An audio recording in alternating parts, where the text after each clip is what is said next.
And welcome into the Tuesday edition. Robby and Rexrode, 102.5 The Game. Robbie Stanley, Joe Rexrode, Ian Safar. Intern Grant here with you on this Tuesday morning. We are presented by Green Ventures Landscaping, outdoor patios, landscaping design, lawn maintenance, and more. Visit greenventureslandscaping.com. We are live from our Busy Bee Plumbing, Heating, and Air Conditioning Game Nashville studios, home of the $99 yearly Beehive membership, where the buzz is always about great service. Joe Rexrode, good morning. How are you? Doing all right. Watched the Detroit Pistons just get crapped on last night. And my apologies. Yeah, I didn't realize until you were talking about it before the show in our extensive pre-show meeting that they are apparently. I just saw Cade Cunningham quote. We played. And working officials through media, that's fine to some extent, but to make that game about the officiating is pretty comical. I mean, Donovan Mitchell had like 40 in the second half. He just completely torched them. Cade Cunningham is just a turnover machine. Jalen Duren, talking about giving him a max deal. My gosh, he's been off on the postseason. So I'm just here to complain. So maybe don't give him a max deal? It's really interesting.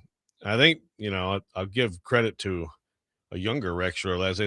I think he might be a guy who dominates in the regular season when people don't care as much, and then you get into the play. You see that in hockey too sometimes, right? It's like now you get into all of a sudden the space is taken away, and it's everybody's physical and desperate, and it's like, man, he does not look good out there. So, well, I'd be worried about a max deal with that one if that's the case. Need to show some evidence some point here along the way that that's not the case. Like someone will probably give him one. I mean, he's like, I think he was third team All NBA this year, but it's consistently like, where is this guy? So I don't know. It's an interesting one. Ian, how we doing? What's going on? Good morning. Doing just fine, thanks. Watched a few minutes of Avs and Wild last night. Yep. Got a little spicy, I guess you could say. I saw McCarron getting a little tussle there with Manson. Took a butt end of the stick to the face. That was kind of got a little crazy. Then he walked into the first intermission and did an interview with PK Subban on ESPN and basically said, yeah, Josh Manson's a dirty player. He always has been, and I'm glad he's still in the game so I can go hit him again. Yeah. It's like, all right, so there we go. Yeah, fun times there. Good old Stanley Cup playoffs where you can pretty much get away with assault. Yeah. It was hilarious on the – I was watching that happen. McCarron hits Manson. They get tangled up. At the bottom of the pile, Manson basically takes the butt end of the stick and hits him in the side of the head with it, which is supposed to be a 5 in a game. Yeah. They looked at it, and they're like, oh, we'll give him a 4. Just give him double minor. And it's like, okay, so you're not going to give him a 5 in a game? You're just going to give him we're going to make something up and give him a 4 because it's the playoffs? Okay. Pretty much. That's fine. Works out that way. So Too bad for the Wild. Too bad for the Wild. It was they scored the first goal of the game, and you're like, okay, well, they just dominated game 3. They got the first goal here in game 4, making a series out of it. And then they basically just got totally dominated after that. I mean, I think at one point I looked up in the second period, and the shot counter was 20-4 in favor of the Colorado Avalanche, which is not where you want it to be in the playoffs there if you're the Minnesota Wild. They lose 5-2 last night. That one's 3-1 Colorado, headed back to Denver for game 5. So Avs and Johnny Hines are in some trouble heading back to game 5. Yeah. Won a series, so that's good. Good job. They did. Won a series. That's not nothing.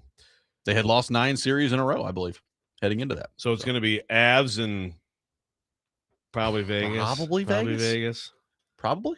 But what? Who knows? I don't know. These Anaheim Ducks. They're pesky. Pesky Ducks. And the Sabres better figure out a way to win at Bell Center or you're looking at Canadians Canes. Yeah. Joe, you'll be stunned to know the Oklahoma City Thunder completed the sweep last night and took down LA. So they are now 8-0 through the first 2 rounds. Yep. They're really good. They're not that fun to watch, but they're really good. And I don't know who's going to beat them, man. It's just not great. They're pretty good. I mean, look, I know I'm biased, but when the Warriors were like when they had, especially when they had Durant, it was like, who's going to win. They still were fun to watch, I thought, Yeah. And SGA is a great player, but just he's such a foul merchant, and it's just kind of it's just sort of inevitable, and they're just really good. I mean, give them credit. if we're looking at a whole bunch of championships for them in a row, it's just I'm not enthused about that. I need someone to rise up and challenge that. We'll see what happens. See if the Spurs maybe can rise up. That legitimately could be a good series. I hope so. They Yeah. played about 1,000 times in the regular season. It was good games. So every time I turned on an NBA game this year, I was like, wow, it's the Thunder and the Spurs. How about that? It's good stuff.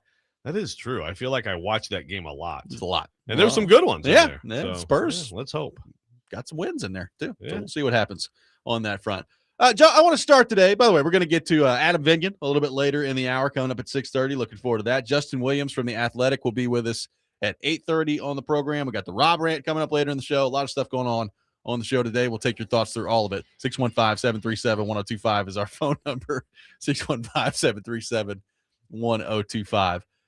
Here's what I want to start with today. I was thinking about this yesterday, Joe, just looking at this point in the playoffs. I mean, it's the second round of the NHL playoffs. You've had Carolina already punch their ticket to the third round, the conference final. So of the teams that are left in the playoffs, I just did a look and I was like, okay, what kind of a goalie situation are we talking about? We've talked so much about goalies around here over the last few years with the Saros contract and picking Saros over Askarov and all these different things. And we spent a lot of time talking about goalies and how important it is and where that ranks in terms of positional importance. And is it like the quarterback comparison in football? And I was looking at it yesterday, and it's kind of amazing when you look at the goalies that are left in this tournament right now. Let me just roll them off real quick. Alex Lyon has been the goalie for Buffalo to this point. Jakub Dobeš, he's becoming a folk hero in Montreal. He's a young kid. He's just barely, he's getting his start in the NHL. He kind of split time down the stretch of the regular season, and he's been amazing in the playoffs. Like, he's played really well. Is he like the top reason that they are where they are in the playoffs? No. I'd probably start with like Lane Hudson and Cole Caulfield and Slavkovsky and Suzuki and all those guys. But Dobeš has been great. Up until last night, Scott Wedgwood has been the goalie for Colorado, which Predators fans, he was the backup goalie here for about 5 minutes before he was traded for Justus Annunen. And so we have some familiarity with Scott Wedgwood. He's been a backup goalie his entire career until this season. So that's what it's been. They put Mackenzie Blackwood in net last night and they won. So interested to see what happens now with the goaltending situation in Colorado. Jesper Wallsted's been the goalie in Minnesota, young kid coming up. Carter Hart, and boy, there's been a lot of stuff going on with Carter Hart. Has been the goalie in Vegas, but former high prospect, got into all the stuff off the ice, back in the NHL this year, ended up in Vegas. Lucas Dostal is the goalie in Anaheim, good player, has kind of been their franchise goalie that they've been developing over the last couple of years. Vladar, the goalie in Philadelphia, they've been eliminated, but he has been basically a backup goalie his entire career and now has gotten into more of a starting routine down there in Philly, but not a whole lot of experience. And really, like, the one guy in the playoffs that's got a ton of experience is Frederik Andersen, who's the goalie in Carolina. But even he this year, he only played 35 games, and that was a combination of injury and guys behind him on the roster playing better than he was. But he started off this year. They're 8-0 in the playoffs. Frederik Andersen in the regular season this year, Joe, had an .874 save percentage. Like, it wasn't very good. So, like, that's the goalie situation right now in the Stanley Cup playoffs. A bunch of guys who have been largely career backups or young kids, and then you could toss Frederik Andersen in the mix as well. Like, it's not a very accomplished goaltender group, I guess is the point when you look at it. So my question is, what does that mean? Like, what does that mean about the state of goaltending in the NHL, the state of how you win in the NHL, and what this is going to look like moving forward here? And the other thing that kind of stands out, Joe, is, it wasn't that long ago in the playoffs. Like, you had your goalie, and that was your goalie in the playoffs. Teams are, Wedgwood got pulled the other night from Colorado. He was 7-0 before that, and they were like, okay, we'll just go with Mackenzie Blackwood next time out. Like, teams are not afraid to switch their goalies right now. I am very fascinated to see, to get Adam's thoughts on this a little bit later in the hour. But, Joe, let's start here with you. What do you think all this means in terms of the goalies left in the playoffs and the state of that position right now in the NHL? Yeah, I think it has to mean that there's some de-emphasizing of the position in terms of as the being the most important thing. There have been, you mentioned the switching goalies. I go back to when Mike Vernon and Chris Osgood would go back, and the Penguins did that, the Caps did that. So that happens sometimes. The Blackhawks have done it some, but you also over the years, and just in recent years, you've got your Vasilevskis, you've got your Jonathan Quicks with the Kings, that it's it's like clear, Bobrovsky last year, where it's clear, like that's where you're starting the conversation. When the Preds made their run in 2017, there was no question where that started. So I think it has to be the Avs are obviously a great example. It's like, throw someone in there, and if we got everybody going, we're good. Yeah. Goalie is about Wedgwood led the league this year, Joe, in save percentage and goals against average. And that's a great story. It's great for Scott Wedgwood that that's the case. I don't think it's because Scott Wedgwood is all of a sudden turned into, Dominic Hasek out there. I think it's because the team he plays for is freaking unbelievable. Yeah. Right? Yeah. Yeah. He has to have some credit there. But yes, it's not like that. It's not him. It's them helping him, right? More than the other way around. So, yeah, I just think it speaks to the formula is that you've got to get yourself a lot of difference making forwards. You've got to be fast and skilled, and you got to play that game. Even in the playoffs, look, I don't know. I don't know how it ranks or if anybody's been keeping track of this, but it seems like just the overall scoring in this postseason is a high. It is up compared to certainly how it used to be not that long ago. Again, that's just that's anecdotal. I don't have the data on that. Maybe Vingan has data like that, but it seems that way. And certainly that's what the game is. Well, you had a 9-6 game earlier this series that helps. Between Colorado and Minnesota. It's look, there have been some moments in the playoffs so far where some guys that you would expect have stepped up and had big moments. Like I think of Game 6, Tampa goes on the road to Montreal in the first round, and they got to have it. And Vasilevsky was awesome. He was great. It was a shutout. They went in overtime. I watched every minute of Tampa Bay Montreal the first round. There are a couple games where Vasilevsky wasn't very good. It's just a weird time right now in the NHL as it relates to goalies and the investment level and what that all means and how you build a team moving forward here. I think it's very interesting. It's still going to be there are going to be great goaltending performances, and they are going to be very important in winning a cup. Of course there will be. And in some cases, we're seeing some guys maybe become top guys in this process. But, yeah, it is definitely not what it used to be. 615-737-1025, our phone number. That's where we start today. What do we think of goaltending in the Stanley Cup playoffs? And if you're the new Predators general manager at some point when they hire one that's coming in, how do you view all that in terms of building a team? We'll get into that. Robby and Rexrode, 1025 The Game.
The 615 Open Golf Tournament might be sold out, but you can bid on all kinds of awesome experiences to directly support Folds of Honor at 615open.com/auction. Have an unforgettable time while supporting a great cause. 615open.com/auction. Adam Vingan will be with us here in about 10 minutes. We'll get his thoughts on the Nashville Predators and the general manager search, the goalie conversation we're having, all those things. So looking forward to that coming up here in about 10 minutes.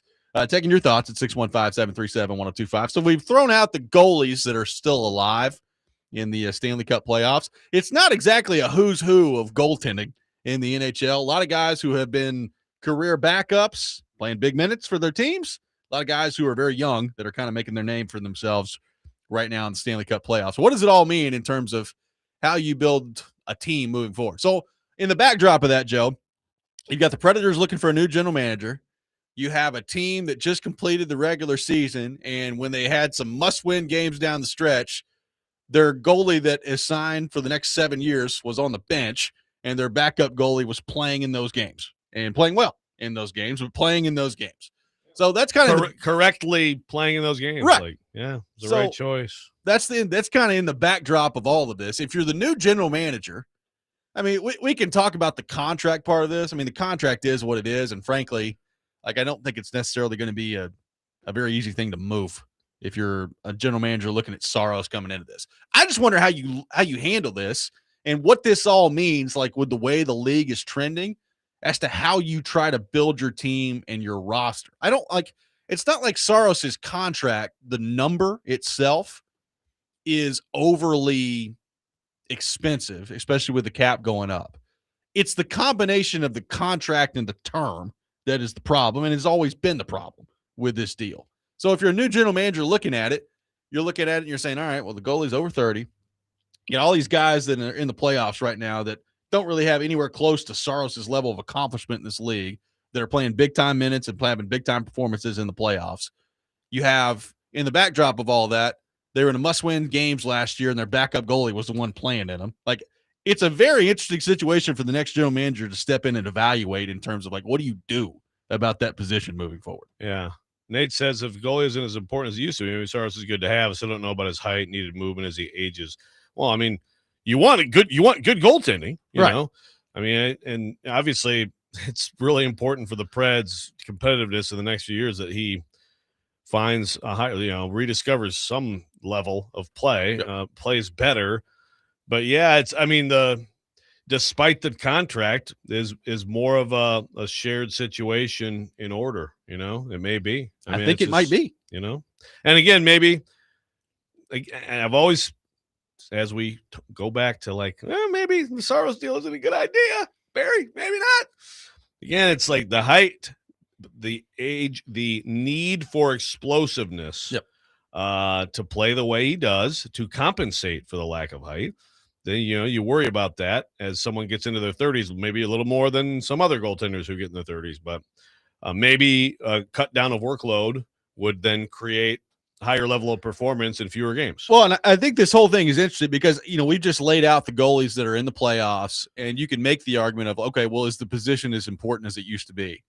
Maybe not. You also can't be just a total sieve at that position, right? Like, look at Edmonton, right? I mean, Edmonton can't get a save, and they've got two of the best players in the world, and they're out in the first round. And it's more complicated than just the goalie. Like, their defense was absolutely atrocious this year. So it's not just the goaltending, but their goaltending has been a problem for the entire McDavid-Draisaitl era. And, they've gotten to a couple of cup finals in spite of it. But you can't just be absolutely terrible at that position either and think you're going to do anything in today's NHL. The teams that are going to win from here, and there's going to be some great goalie performances. And obviously, I mean, the position will always be incredibly important.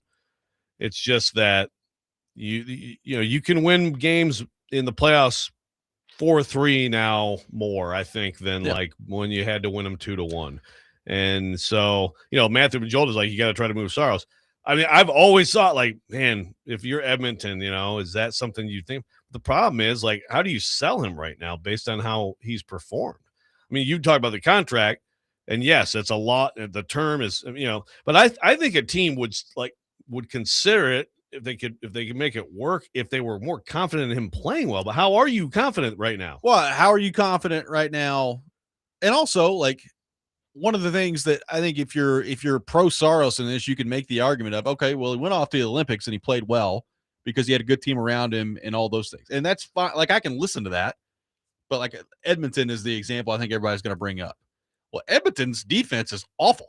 Like, so I mean, it's not exactly a picture perfect help your goaltender situation right now. And their defense is not good, and it's getting a little older too. I mean, that's the thing. So you got a Darnell Nurse contract that's just atrocious. I mean, I love Ekholm. He's not getting any younger, right? Like Evan Bouchard, great player, not necessarily a great defender. So it's an interesting kind of dynamic that they have there as well in the backdrop of all this. I mean, look, if you're the general manager looking at all this, this is an argument I've made for several years now. Like, you could even go back to Tampa. Like, Tampa, Andre Vasilevsky is a Hall of Famer. He is a Hall of Fame goaltender. He is one of, if not the best goaltenders of this era, right? Like, so first off, let's get that in our head. Saros is not that. He never has been that. Right. He has been in the short. Saros at his height was on the short list of elite goalies in league. He's never been Andre Vasilevsky. So we need to make that as clear as possible when it comes to this. Bobrovsky probably going to be in the Hall of Fame. Like, he's a guy that's won a Vezina trophy. He's got a couple cups, probably going to be in the Hall of Fame. I would still make the argument that if you look at Florida the last couple of years when they've won championships, and even the year before that when they got to the final, Bobrovsky was a reason that they won the Stanley Cup. He was not the reason. No, like, sure. You could list off probably 2 or 3 reasons why Florida wins before you get to Sergei Bobrovsky. I mean, even Tampa, Vasilevsky was certainly very important to them winning championships. But so was Victor Hedman, and so was Steven Stamkos, and so was Nikita Kucherov, and it takes if you think that just getting the elite goaltender is going to solve your problems in today's NHL, it's not going to. It takes way more than that to win. Well, I mean, I always love reminiscing about my Red Wings. And I mean, we had the Dominator. We had Hasek in 02. Go look at the rest of the lineup in 02. Hey, let's bring in Robitaille, damn, Hall, come on, and throw them in with everybody else. Yzerman, and we got this Datsuk kid. I mean, it's ridiculous, He was great, but I mean, their goaltenders. I mean, those guys are like what we're talking about now. Like, Osgood was a guy who, like, hey, congratulations with the team in front of you. Just don't screw it up, I mean, how many, like, because you're right. Vasilevsky is great. So to me, it's like, it was just like, I mean, it's just an incredible overall team to have what they had. I'm trying to think, like, if like a Hasek when he was with Buffalo, that would, if they would have ever won it, there'd be an example of, like, I mean, Grant Fuhr's a great player, but the same thing with Edmonton. I mean, Martin Brodeur is a great example. There you go. Like, Brodeur would be one of the greatest goalies of all time. You look at the rest of their roster, and it was good, but it wasn't like that good. Yeah. Yeah. So I think there's even more, even in kind of distant history now, of, like, I mean, most champions, even with great goalies, usually they had at least a couple, like, Hall of Famers. Yeah, you got to have some great players. 615-737-1025, our phone number. Adam Vingan will be with us coming up next. Robby and Rexrode, 1025 The Game.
Welcome back in, Robby and Rexrode, 102.5 The Game.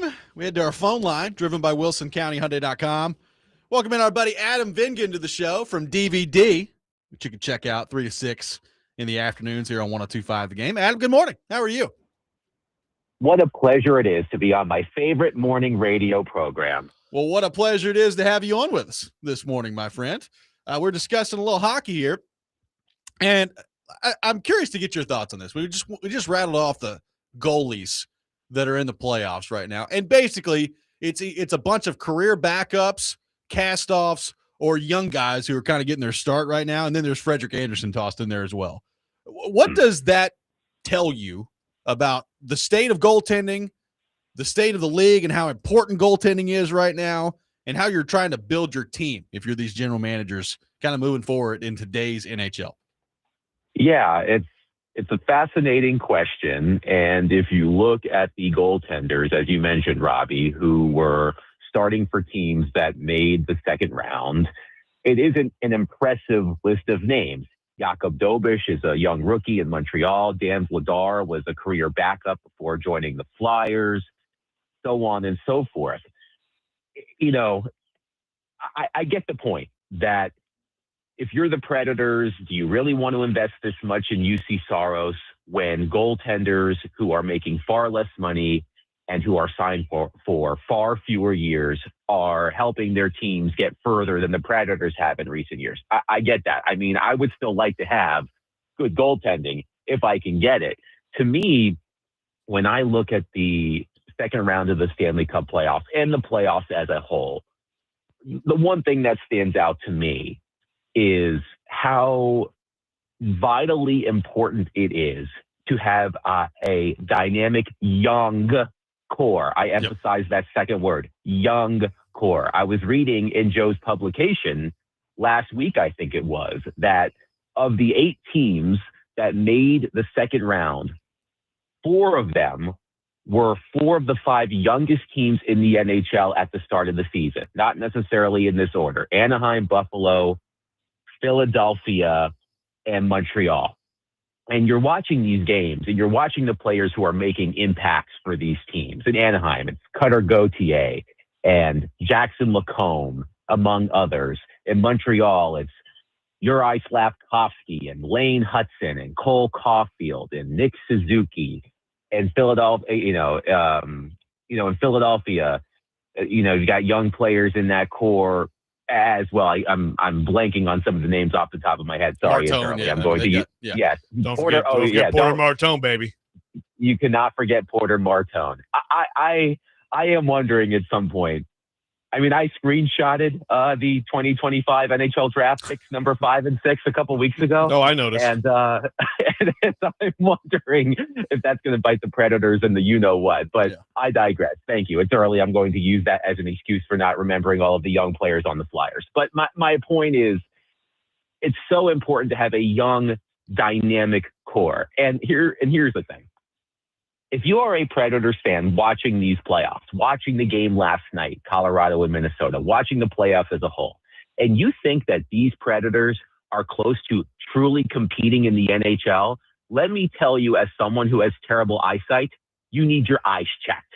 Like, to me, the games that are being played right now, the teams that are playing right now, might as well be playing in a different league than the Nashville Predators. So I understand the point about the goaltending. I think it's an argument worth having.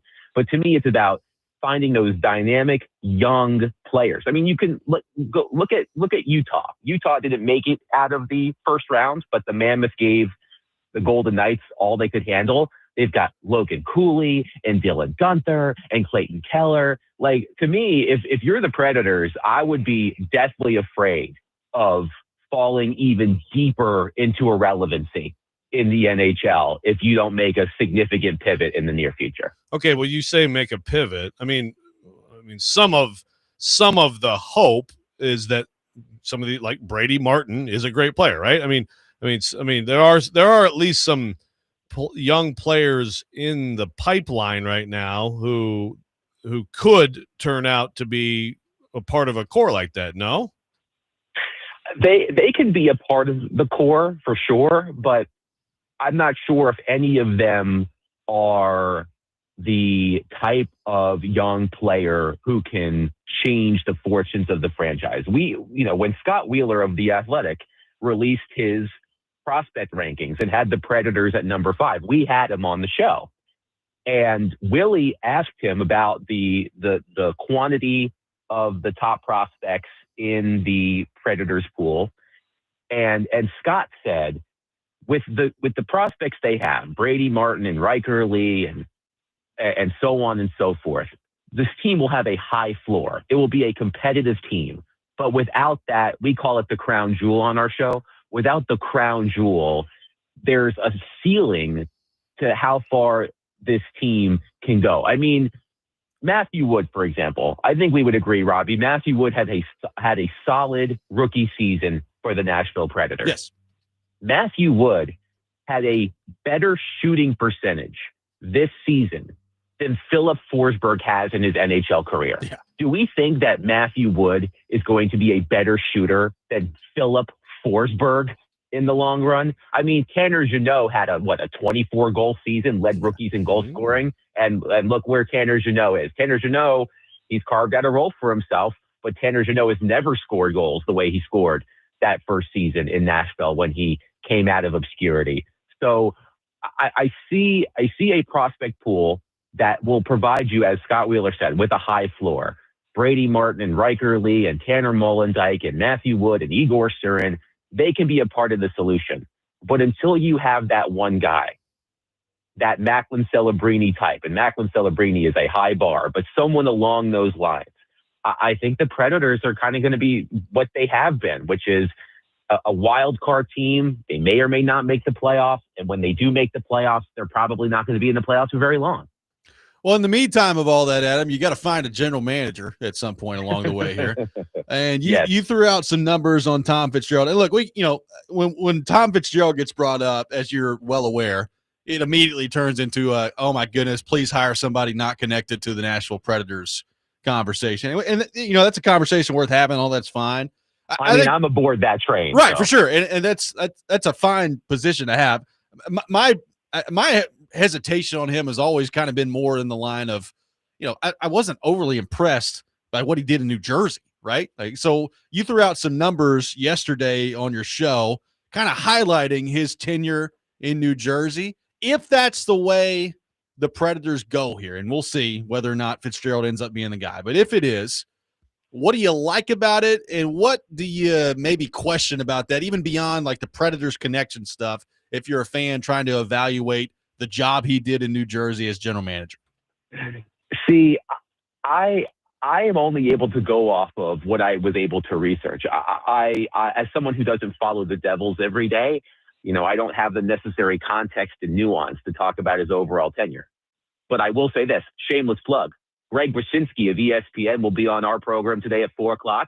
Noted Devils fan. Oh, yeah. So he can provide that context and nuance. But as I was doing research on Fitzgerald, again, as you said, Robbie, I came away unimpressed. His Devils teams had a combined points percentage of .519 over parts of 7 seasons. They made the playoffs twice. They won 1 playoff series in 2023. And one thing, there are a couple of things as well that I think torpedoed the Devils. One, Tom Fitzgerald handed out no trade and no movement clauses like they were candy on Halloween. I read that at one point, I believe there were 15 different players on the Devils that had some sort of protection in their contract, which is why they were not able to acquire Quinn Hughes. Yep. That should have been a slam dunk. And I think Fitzgerald totally botched that. The other thing, too, is Tom Fitzgerald and his staff, because it's not just Fitzgerald making the draft picks. He's got a whole scouting staff. Tom Fitzgerald and his staff made 42 draft picks when he was GM of the Devils. 4 of the 42 have played at least 100 NHL games, including 4 of his 7 first-round draft picks, which is not a bad rate. But then you look at the 4 players, Alexander Holtz, Dawson Mercer, Luke Hughes, and Simone Nemitz. Holtz is a bust relative to his draft slot. Dawson Mercer, I believe it was the 18th overall pick in his draft. He's a fine player. He's averaged 42 points per 82 games in his career. He's fine. He's like Craig Smith to me. Yeah. He's an important player, like an important role player, but he's not moving the needle. I think Luke Hughes can be really good, but his development's been up and down. I think Simone Nemeth has, the potential to enter bust territory relative to his draft slot. So those picks have not been great. None of the draft picks made by Tom Fitzgerald outside of the first round with the Devils have played at least 100 NHL games. And I haven't studied the entire league, but that doesn't seem good to me. No. So overall, when I look at Fitzgerald, and this is an argument we've had on our show, we had it yesterday. Willie points out, hey, he was part of a winning organization in Pittsburgh as an assistant GM. He's been part of USA Hockey. You should take those things into account. Sure. But to me, the most relevant and important experience is, what did you do when you were in charge of a team? Not to say that his time in Pittsburgh with the Penguins, when they won the Stanley Cup multiple times, I'm not saying that that's not valuable experience. But to me, the most valuable experience is, what did you do when you were given the reins of an organization? And when I look at his Devils tenure, I don't see a hire that would excite Predators fans. I've said this, that if he is the hire, he is the GM, he is the one making the decisions. He is going to have to fight from underneath. He is going to have to prove to Predators fans that he wasn't hired only because he was the first captain in franchise history, because his resume does not scream, this should be his job to lose if he wants it. All right, real fast, Adam, because multiple listeners are hammering you for being negative Nancy. And I do share this question with them. So I was told yesterday that I'm the new Stilly when it comes to the Predators, and I'm not sure how I should take that. Wow. We'll have to come up with a nickname along those lines. New Stilly. Hashtag New Stilly. Start talking about Vrabel. So here's my question, and some people are asking. So are you saying, when you say pivot, that just tank until you get like a Celebrini? Tank until you get one of these guys? Is that the pivot?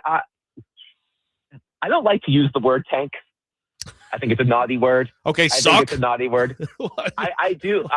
Rexrode, you will remember this, as we were teammates in April of 2022. I wrote a column after the Predators were swept by the Avalanche. And the headline was, the Predators will not get better until they allow themselves to get worse. I do remember this. I truly believe that until the Predators that was 4 years ago. Until the Predators take a real step back and there be a couple of seasons where making the playoffs is not the priority, I think they have to put themselves in position to draft near the top of the draft. I mean, it happened to them last year by accident, and we'll see what happens with Brady Martin. But I think the Predators need a couple of kicks at that, because when you watch these playoffs, when you watch the most dynamic players in these playoffs, a lot of them have the same thing in common. They were top draft picks when those franchises were near the bottom of the league. So I am not I know Predators fans, and some of them are going to be mad when I say this. They've been spoiled. They've never really been truly bad. They've always been sort of competitive until they allow themselves to be at or near the bottom of the league. I think they're going to be stuck where they are, to be perfectly honest with you. Adam Vingan. New Stilly. You can check him out today at 3 o'clock. What time did you say Wyshynski was on today? 4 o'clock. 4 o'clock. Greg Wyshynski on the program later today, so make sure you check that out. Adam, thank you for being with us, sir. It's a pleasure as always.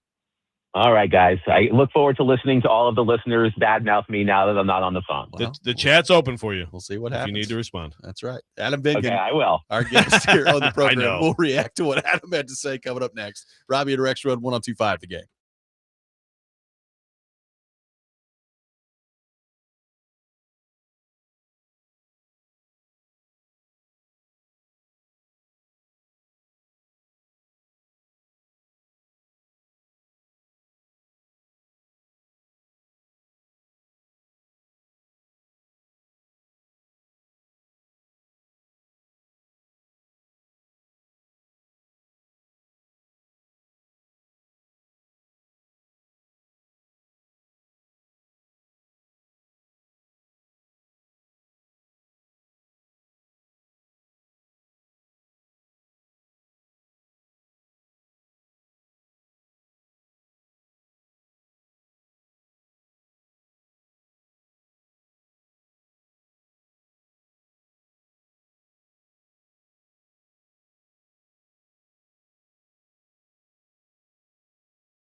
Welcome back in, Robby and Rexrode, 102.5 The Game. Taking your reaction to Adam Vingan here on the program. A lot of spicy takes on the Adam Vingan front on the text line. Well, I'm writing back to Joey from Gallatin, who's like, Adam has this weird thing about wanting the Preds to tank. It's weird. I'm like, it works. I think it's fine to disagree, but why is it weird? I mean, it's not a weird take. Guys, it's just you can disagree with it. Yeah, it's a verifiable fact that a lot of these teams that are alive in the playoffs, and frankly, a lot of these teams that have won championships over the past 15, 20 years have done so in large part because they have been bad enough to gather top players together. We talked about this last week. Like, oftentimes it's been multiple top picks that you've had that have built some of these teams. So it's not, I'm not saying you have to do it that way, and it's not the only way. But to act like that doesn't work in the NHL is just not living in reality. Right. And certainly we've been on this topic so many times, and it's a great topic. It's really interesting because there are definitely cautionary tales. There are examples of teams trying to do this and failing. So and who wander in the wilderness forever. So I understand that. Well, here's another thing real quick, like Mini Rob ran here. We got to stop using the Predators were an 8 seed in 2017 and got to the Cup final. First off, the Predators have not won a playoff series in almost a decade, okay? It's been 2018 since they won the playoffs. By the way, they've missed the playoffs 3 out of the last 4 years. So what they're doing right now ain't where you want to be, right? Like, and people keep talking about, well, they got to an 8 seed and they got to the Cup final. So that should be the formula? Like, is that what you're trying to be? Is, we'll be just slightly good enough to get into the playoffs and then hope we get hot. And by the way, I've talked about that run 1,000 times. They weren't an 8. There were people picking to win the Stanley Cup before the year. Like the team was better than an 8 seed. They had some injuries along the way. PK got hurt for a little while. They got healthy towards the end of the year and they started to play better. Like, that's what it was. And then their goalie played great.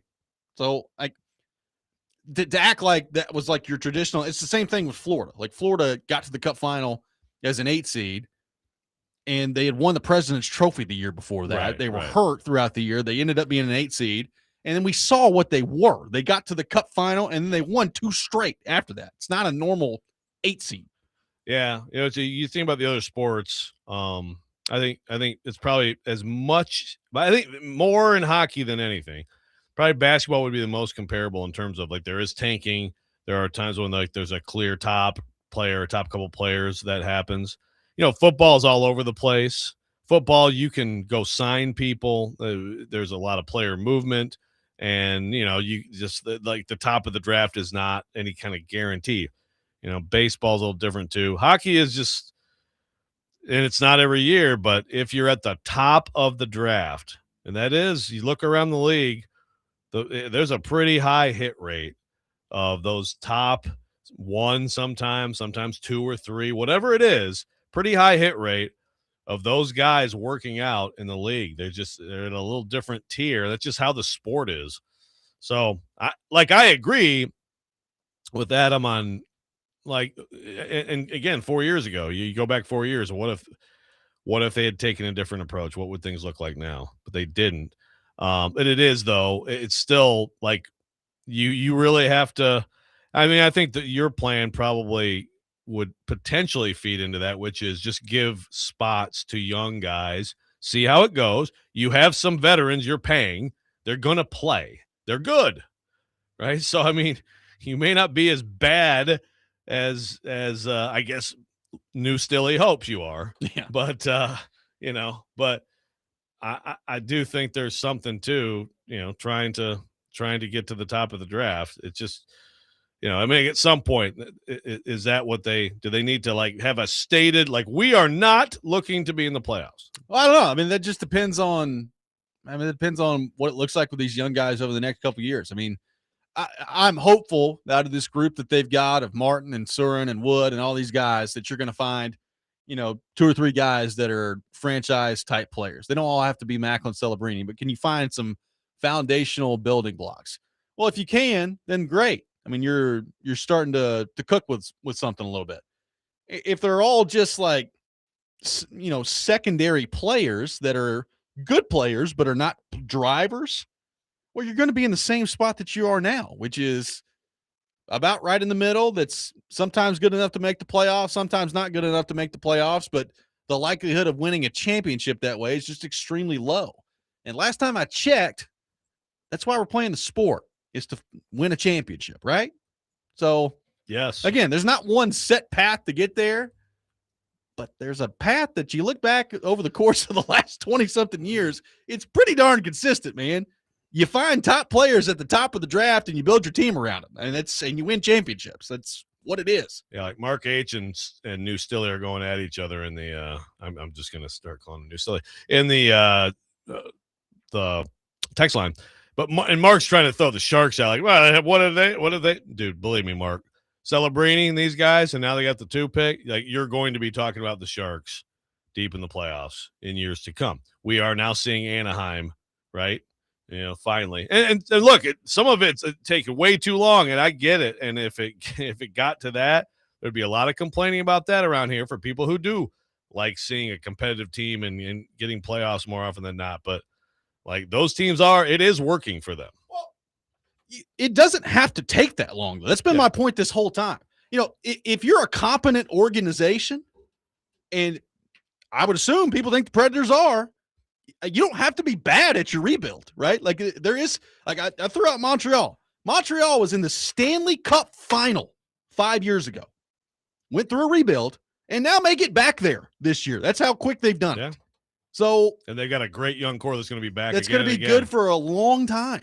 Like, so look, I get it. Yes, there is risk involved with every route you want to take, but like this idea that being bad doesn't work in the NHL. I mean, you could find example after example of it working. We will get back into this later in the program. 615-737-1025 is our phone number. Some promotions with the Tennessee Titans in their organization, but one job left vacant that has us scratching our head a little bit. We'll get into that. Robby and Rexrode, 1025 The Game.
Hour number 2, Robby and Rexrode, 102.5 The Game. Robby Stanley, Joe Rexrode, Ian Safar here with you on this Tuesday morning.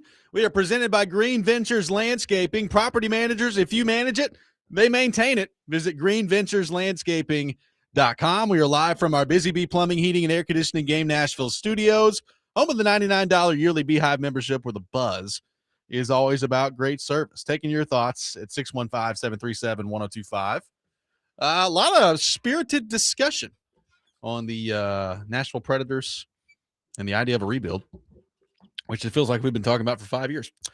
We will get back into that at some point here in the show today. In lieu of them rebuilding, we've argued about them rebuilding. We have for a long time. We've done it for a long time. It's a good debate. It is a good debate. I mean, try People are something. very passionate. Try something. Hire general manager. Yeah, to do that first. Yes. Let that person get into the debate. Would anyone like to be general manager? I mean, I'm thinking, like, at some point, is Vingan not a write-in candidate? I mean, I think Saban was in town yesterday, wasn't he? Or the other day? I think Mike Organ put it out there that he was speaking at like an event at Lipscomb. Okay. Yeah. Mike Organ would know. The grinder. He knows where everybody is at all times. So in the when city you of get Nashville. done talking over there, let's go hire a GM, bub. Yeah, Put some work in. Yeah. Yeah. You're owner now. Come on. Exactly. I mean, I assume if he was here doing something, that probably means he probably paired that up with doing some business in town, right? Probably. Yeah. So maybe they're making progress. They are. Get it moving. So promotions have been made with the Tennessee Titans. They've put out a list of promotions that have taken place within the organization. And one of the things we've talked about over the last couple of weeks since the departure of Chad Brinker has been president of football operations. How would they handle that with that role now vacant?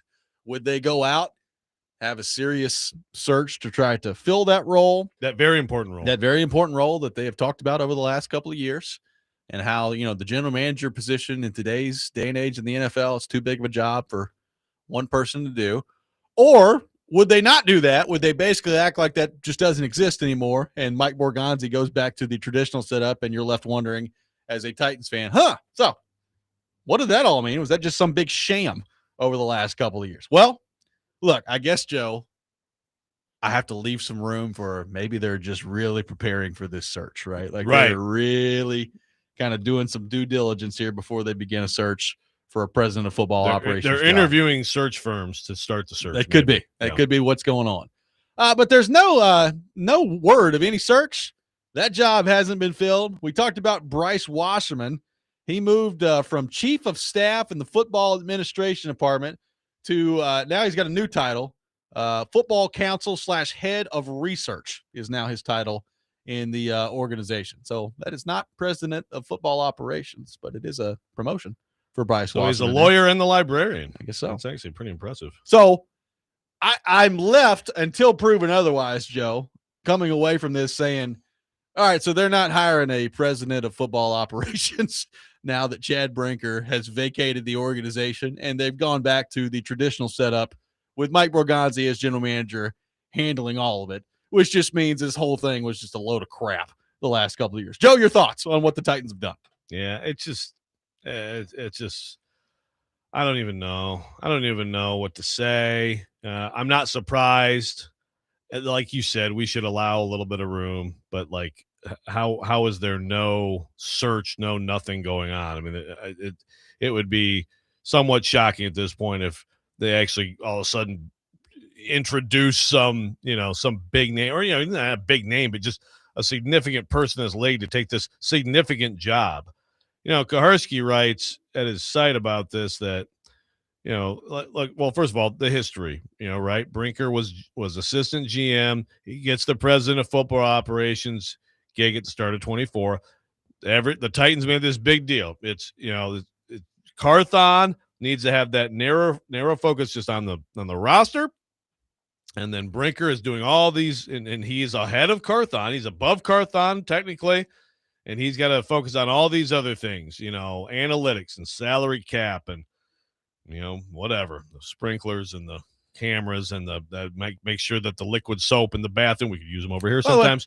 All very important jobs. Yeah, is you gotta get that liquid soap. Really important in the bathrooms. But that was an important thing. That's the structure. But Brinker also had final say on personnel, right? And then you fire Rand, you bring in Borgonzi, same structure. Then you give final say, right, to Borgonzi. So Brinker. So again, like, to me, first of all, this means that Brinker was deemed obsolete, was just someone that Amy didn't want to fire because everybody rips Amy for firing people. That's exactly what this is.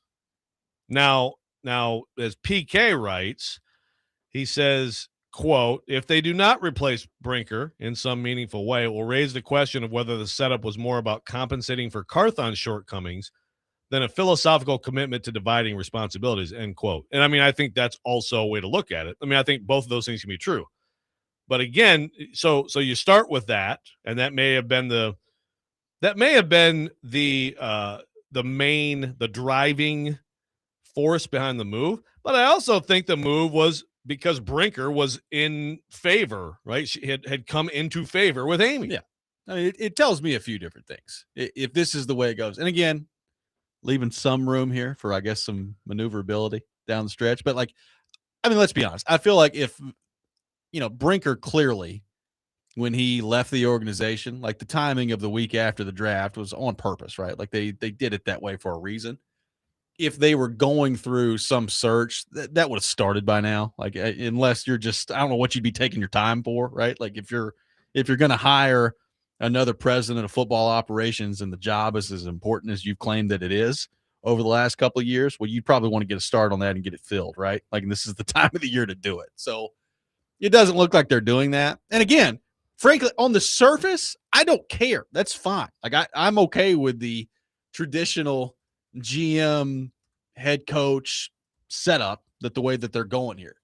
But it tells me, like you just pointed out, number one, people fall in and out of favor with Amy Adams Strunk very quickly around here. I mean, we don't need to go through the relitigation of all of it. We know what's happened over the last few years here. It's very quick that people fall in and out of favor in this organization. And it also does, in some ways, and Ian and I were talking about this off the air last week, it kind of feels like they hired Rand, maybe along the way determined that, I don't know if Rand can really do this job, put Brinker in charge of final say. He fell out of favor with her, and then they hired Borgonzi and said, oh, well, this guy, we think he knows what he's doing, so let's just put him back in charge of everything now. Like, that's what it feels like it's gone down here. Right, like Keith says, and I think this is if you want to take this as an optimistic view and what matters moving forward, he says, to me, it's a sign that Borgonzi is more than competent. They're like, oh, one person can do the whole job. I agree, Keith. I mean, I think that is part of it for sure. Also, though, this is like another way of, this is like a way for the Titans to, like, lie. I mean, they lied. I mean, like, they're just completely full of crap. Let's keep that in mind too. Yeah. Again, as we've talked about many times, they may have lucked into a good front office here with Borgonzi and his people, and they're going to pick good football players, and they're going to have good football teams, and that's what matters. Yep. The product gets better. Great. But let's not let the people who own this team and are in charge of this team at the very top levels off the hook for just being completely dishonest and just BSing and really giving us another situation just like the other ones. It's just that you wanted to try to handle it, so let him walk away after you shelve him for X amount of time. I mean, it's pretty comical. It's pretty dysfunctional. 615-737-1025 is our phone number. We will take your thoughts on the Titans. Keep them coming on our text line, driven by WilsonCountyHyundai.com. Robby and Rexrode, 1025 The Game.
Today, the Nashville Sounds taking on the Iowa Cubs at First Horizon Park. First pitch at 6:35. You can catch all the action on 94.9 The Fan, presented by Family Leisure and Social Cantina. We are talking Titans, our football offseason coverage brought to you by Tennessee Brew Works, the official craft beer of football offseason coverage here on 102.5 The Game. We'll have the Rob Rant coming up at 7:45. Justin Williams from The Athletic will be with us at 8:30 on the program today. Looking forward to that. Taking your thoughts on the Titans in the meantime.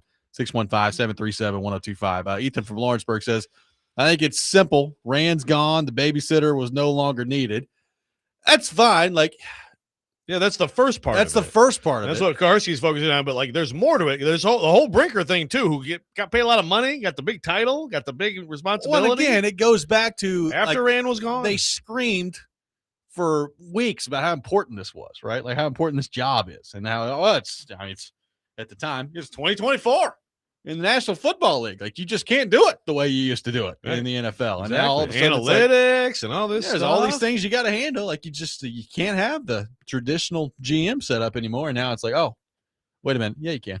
Let's go back. Let's go back to the traditional GM setup, which again, I have no problem with. It just highlights the incompetence of this place, right? That's what it highlights. Like it's just another reminder. It's a reminder of just the absolute incompetence that's gone on over the last few years around here. And I am hopeful beyond hope that Borgonzi is the one that kind of gets them out of this mess. And look, everything I can tell about Borgonzi to this point, I like on the surface of it.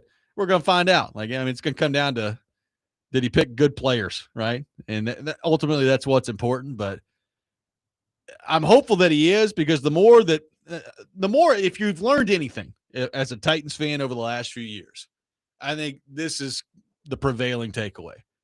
The more you can have your owner out of the mix in terms of decision-making around here, the better off you're going to be, because it's just one thing after the other. And that's how you end up spinning your wheels to the degree in which they've spun their wheels over the last 5 years. Yeah. So if the product reflects the organization, the product, sometimes that's not the case. People, it's a cyclical league, so sometimes you cycle down, cycle up, and you're better on the field than you should be, or you're worse on the field than you should be. The Titans are exactly what they should be in the last few years. They're terrible on the field because they're a joke in terms of running the organization. So now you hope that Borgonzi, and again, it's about having good football players and coaches. And so if the product gets better, that's great. I don't think I'll look at it like, oh, everything's just gotten way better from the top down, but it is possible. It is possible to be this dysfunctional and still have a good football product. So that's the hope, that Borgonzi is the adult in the room. And again, it's just good. And I you can be optimistic. There are some good signs. Who knows? And if it doesn't work out, well, I think maybe, Amy may have to go back to just straight up firing someone. Sometimes you just have to do that. You can't always get this long play here that we had, play the long game. Wasserman, he is now in charge of the research and development department. Sarah Bailey, this is according to, Karski's piece, Aaron Sajdi Davis, if I said that correctly, and then Alex Rogers. So that would be, a sliver of what Brinker did. So it seems like they're just breaking up little parts of the Brinker operation and giving it to whoever. Which, again, I'm fine with. It just goes back to everything you said about this job not that long ago of how important it was. Okay, cool. Awesome. Yeah, again, all these franchises lie at times, but some of this stuff is dude, this is just a elaborate pile of BS. I mean, this is every discussion we have about this football team ultimately gets back to how important it is to start winning some games on the field, so we don't have to talk about any of this crap, because all this is just symptomatic of what they've been over the last few years. And if you get to start, if you get to 8-9 wins this year and it looks like things are going in the right direction with the quarterback, then nobody's going to care about any of this stuff. And ultimately that's what matters. So again, hopeful beyond hope that we can get back to that, and Borgonzi is competent and makes good decisions, and we can get to the point where by the time November rolls around, Joe, we can actually talk about football games rather than looking ahead to, hey, are the Titans going to be third in the draft or are they going to be fifth in the draft? Like, what's that going to look like? It'd be a great place to get back to at some point. But in the meantime, like if you're, and again, what you brought up last segment, I think is exactly part of what's going on here. Amy Adams Strunk had been criticized so much for firing all those people as often as it happened. So they got to the point with Brinker where they're like, well, we can't fire him, so let's just basically smoke him out of here, which is what they did. Yeah. And he, apparently I need to find the statement where he's like, yeah, this is my idea. Just sounds like a spectacular pile. Maybe they should have just fired Brinker when they fired Carthon. Yeah, well, absolutely. I remember the conversation. We're like, so what did Brinker do to earn? Because didn't Carthon hire Brinker? Yeah. Right. Yeah. So it's like he's your guy. You guys are out, and then we're gonna start over. But instead, oh no. I mean, and what happened is that at the time, and it's totally fair, but we speculated. A lot of people, so Brinker's the knife in the back. Brinker's the one who snaked his way in. And for the stuff I've heard about that is he was not happy that Carthon got fired. But I mean, that was the perception when you keep him and you after promoting him. Well, you could say it, and we could say it's retrospect, I guess, if we want to. But I mean, I remember saying it and talking about it at the time. When they fired Carthon, they should have fired Brinker. They should have fired Callahan right there all together and just totally restarted. And then you would avoid some of this mess that they've gotten themselves into. But they did not go that way. She likes the, whose turn is it? Yep. Whose turn is it? It's like duck, duck, goose. Jacob on the YouTube chat says it feels like when both Michael and Jim were co-managers in the office. Yeah. Nice. There we go. Who is assistant to the regional manager now? I don't even know. A good question. Good question.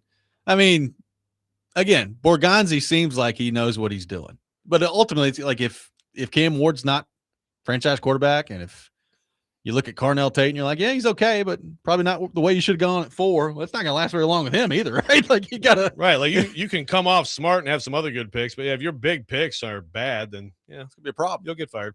I'm sorry. Like it's just how it is. I mean, maybe not. Maybe at some point Amy says, okay, I'm going completely the other way. And I'm going to go Pred's approach and just not fire anyone ever. Yeah. Yeah. So actually, if that, might figure it out at some point. Hey, Chris Ballard still hanging on in Indy. It's true. It happens sometimes. Well, that guy's been around for a long time without ever getting a quarterback. Yep. Maybe they got one now, though. He got hurt last year. Maybe. Daniel Jones. 615-737-1025 is our phone number, 615-737-1025. One of the days of the week, or one of the days of the year for the NFL is coming up later this week that just fascinates the crap out of me in terms of the fascination around it from fans. We will get into that coming up next. Plus, kind of as a caveat to that, a situation that the Titans did not have last year that, who knows, maybe they will this year. Will it make Titans fans feel better? We'll get into that. Robby and Rexrode, 102.5 The Game.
1025 The Game's Chase and Big Joe show will be broadcasting live tomorrow at Nash Dogs at 1427 Robinson Road. Nash Dogs now serving at their Old Hickory Cafe, plus catering, corporate events, and food truck bookings as well. Find out more at nashdogs.com. You can stop by, win tickets to see the Nashville Smash take on the Boston Butchers in the Team Boxing League at Municipal Auditorium coming up on May the 23rd. Taking your thoughts at 615-737-1025.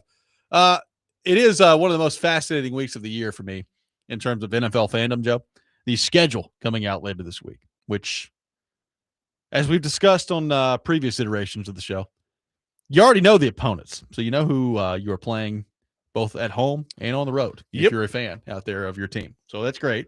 I understand the excitement level of, okay, now we know when the Titans are going to be playing, such and such, when they're going to Vegas or whatever. Sure.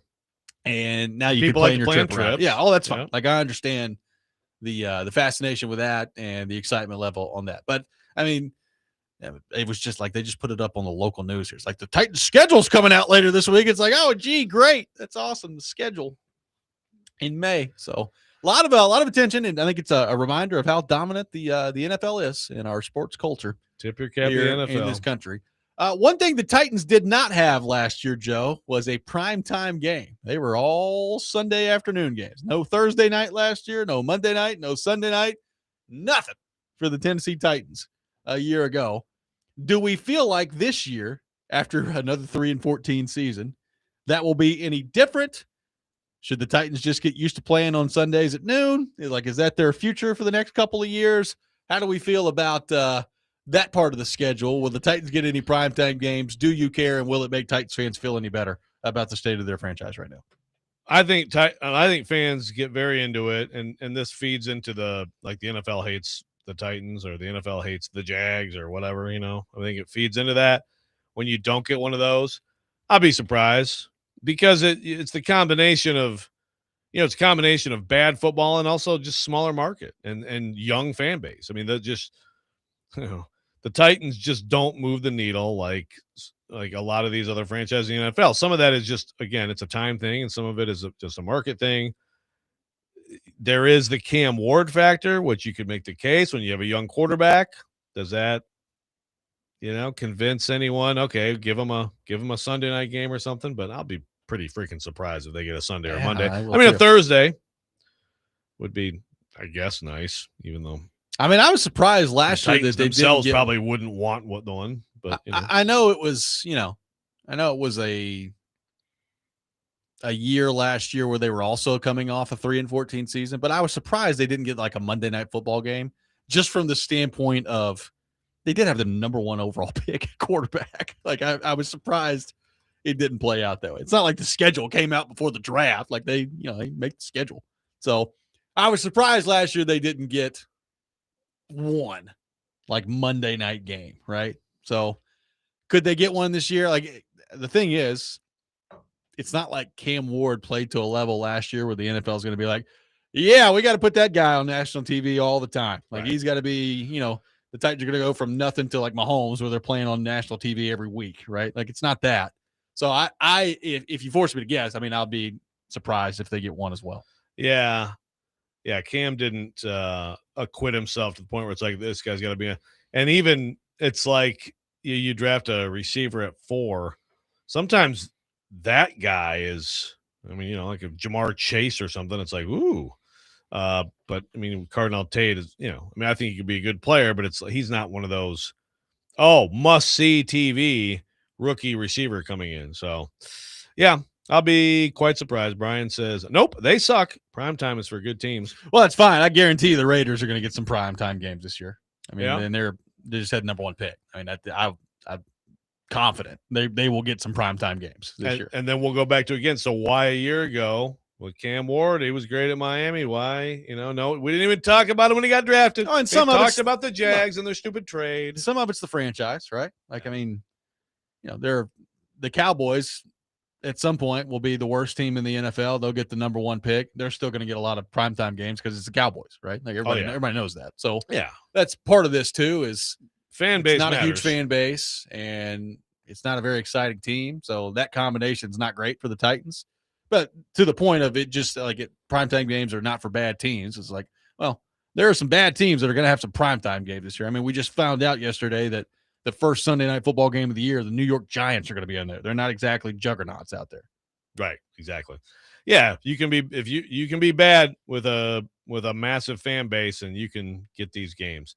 You can't be, you're better off being bad with a massive fan base than you are being good with one of the smaller fan bases. Yeah. Really, honestly. So in terms of TV, yes. Yeah. Although the Titans definitely not long ago when the old Vrabster was in charge, they had quite a few like postseason games, they like did. 21, 22. They had a few because they were good, and they were fun to watch. And Derrick Henry was a star, and so all those things mattered. I want to get to this real quick from Liam McLeod. He says, you guys are pretty tough on the Titans. What would make you happy? Them admitting they've made bad decision after bad decision? Let me interject. Sure. Okay, back to Liam. Promoting incompetence and firing people seeming on a whim. I mean, we all see it is what it is. At least they're trying to win. Some organizations just leave incompetence or mediocrity in place. I appreciate effort, even if it's been messy. Okay. You're welcome to feel that way. I don't think we've been unnecessarily unfair on the Titans.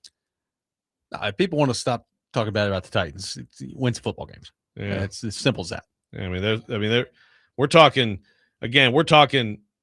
a team that might win 4 or 5 games this year, and hopefully it's more than that. But you shouldn't be this bad this long in the NFL. It is not designed for you to be this bad this long. You are going above and beyond to be this bad for this long in the NFL. Let's head back to our phone line. Welcome in Mark in Nashville to the program. Mark, good morning. Thank you for calling in. Hey, good morning, Robby. What's up, Uncle Joe? What's up, Mark? Hey, I'm waiting on you, man. Don't let me forget about June, Joe. I'm getting all my paperwork together and all my stats together when I bring Joe Money to the table. Because we're going to put this. We're trying to get him in the studio. Behind. Yeah, we're who? Joe Money? Yeah, we're efforting. Do you have like a 1980s 49ers game on in the background, Mark? No, I'm listening to y'all's broadcast, man. I listen to y'all. And Joe, you know I turn on the radio when you get on the phone. Okay, I'm sorry. I'm sorry. Okay, all right. Hey, I listen to y'all. But, you were talking about primetime games. I'm glad you mentioned my Raiders because, we are going to be in one of those primetime games. And, the Titans, I don't know, Joe. I don't think it's that the NFL don't like them. They deserve to be. I will say they deserve to be on one of those games, like Robby said. May not be Thursday night. It ought to be on a Monday night game, man. It ought to be on a Sunday night game. I mean, if you put the Giants on there, I know that's the biggest market in the NFL, and they had been great. If you put the Giants on there, you should put the Titans on there. They deserve a shot. Cam needs to be featured out here in America and let people see what Cam's about. And hopefully the Titans will improve this year and win more games. But, hey, Joe, Robby, before I go, Joe, and I got something for you too, Robby. Joe, the Pistons, man, I hope you agree, ought to be up 3-1 right now. They ought to be up 3-1. I agree. Cade had a bad game Saturday. They let Cleveland back in that game. They should have been up 3-1 and going back to Detroit and wrap it up. And Robby, I know you was talking about your hockey thing. Look at the Detroit Red Wings. I look at hockey a little bit. They were great for a long time. Scotty Bowman, greatest coach ever. And look how they've fallen by the wayside. We haven't heard them for a long time, Robby. If you go and say, hey, look, maybe they need to, I heard Adam this morning, maybe they need to retool and rebuild. Like y'all said, maybe that works. Maybe it never works. I don't know, man. But I think the Predators are a long way from being great. But they got all those picks, Robby. And they got some trade bait out there, man. They're going to have to do something. And, two, they're going to have to hire the right GM. Hey, Joe, get ready for me in June, man. I'm coming for you now. We're going to put this issue we're going to put it to the dead, Joe. We're not going to talk about it no more. But I'm waiting on you, and I'm ready for you. All right. Y'all have a good day. Thank you, Mark. Ian, Robby, we'll see y'all, man. Thanks, Mark. I'm ready. Joe Montana has not yet responded to our request. So see if we can get that working. Can we get him and Dan Fouts at the same time? I mean, it is part of the sales pitch. We did have Dan Fouts on the show. We did. They're about the same, similar. They're both Hall of Famers, right? It's true. Yeah, Yeah, the Red Wings. Thanks for bringing up the Red Wings, Mark. And they're, the good old days. Like I've said before, we were the Yankees. Stupid salary cap. Brady has not responded either. I sent him an Instagram DM. Did you? Hadn't responded yet. So his DMs are open, huh? I don't know. I'm actually not surprised. 615-737-1025 is our phone number. 615-737-1025. The Rob rant coming up next. Justin Williams coming up at 8:30 from The Athletic. All that ahead. Robby and Rexrode 1025 The Game.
Don't make me angry. Sometimes you have to tell someone to pound sand. You wouldn't like me when I'm angry. This is the Rob Rant. Now on Robby and Rexrode. You're out of your mind. You're out of your mind. I think that red lingerie is better than black lingerie. We're going to hire you to be the head coach, and we're going to have some onesies. Because Katie hates the Eagles. She thinks the Eagles suck. Man, come on. I had a rough night, and I hate the fucking Eagles, man. Congrats on being alive. Hey, Connell, you ever thought about making some yards after the catch? I cleaned the bathroom for you yesterday. You're welcome.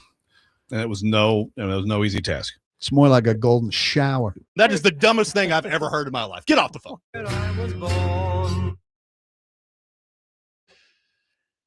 It is time for the Rob Rant, brought to you by Rapid Response Generators. Power when it matters most. Check them out at rapidresponsegenerators.com. Joe, my message today is for Amazon, okay? All right. Why are you giving me an option for a delivery date if you can't do it? This is the question I have. You know, you're going through, you're ordering stuff off Amazon, and it says, okay, this is the option. If you choose this option, we'll have it for you by whatever day, say Wednesday. You say, oh, cool. That adds up to exactly when I need it. That's great. You choose that option. And then 8 hours later, you get an email. Oh, by the way, this thing's not going to be here until Saturday morning. It's like, oh, great. That's awesome. So why did you give me the option for coming on Wednesday if it's not going to be there until Saturday morning? I get it. Things happen in the supply chain, Sometimes things get lost in the shuffle. Sometimes there are, some issues that pop up. But this happens a lot on Amazon specifically of you choose a day for something to get there, and then all of a sudden, within a matter of hours, it's like, oh, by the way, not only is it not going to be there when we said it was going to be there, but add about 3 or 4 days to it. Then it'll be there at some point. It's the most amazing thing I've ever seen. I don't know how we, in the span of 5 hours, we get from, hey, Wednesday, this thing can be here to have fun receiving this package on Saturday morning. It's great stuff. Love it. No, we just had part of an order that we sent to my mom. Like some of it came when it said all of it would get there, and then the other stuff is 2 days later. Oh, okay. That here's half your order. That's not what we said. It's not what it said when we. No, it's infuriating. I mean, the whole Amazon everything, man. I mean, good for them. Great company. Good job, Jeff Bezos. Sure. Nice job with the Washington Post, by the way. Real quick, just quick aside on that. Did you see what happened in the Washington Post the other day? No, I did not. Well, they won a Pulitzer Prize. And then they had to scramble and ask the videographers that they just laid off to come back and pay them something so that they could video the ceremony of them accepting a Pulitzer. I can't imagine a more perfect, glimpse of media today. But no, Amazon, this is, I don't know if you have the same experience, I have teenagers and stuff like that, but it's crap just shows up on the porch. Who ordered this? Yeah. How do you have access to order all this crap? Yeah, I paused my Amazon subscription in April of 25. Haven't been back. Really? Yeah. Good for you. That sounds. I'm amazing. done. I think I'm done.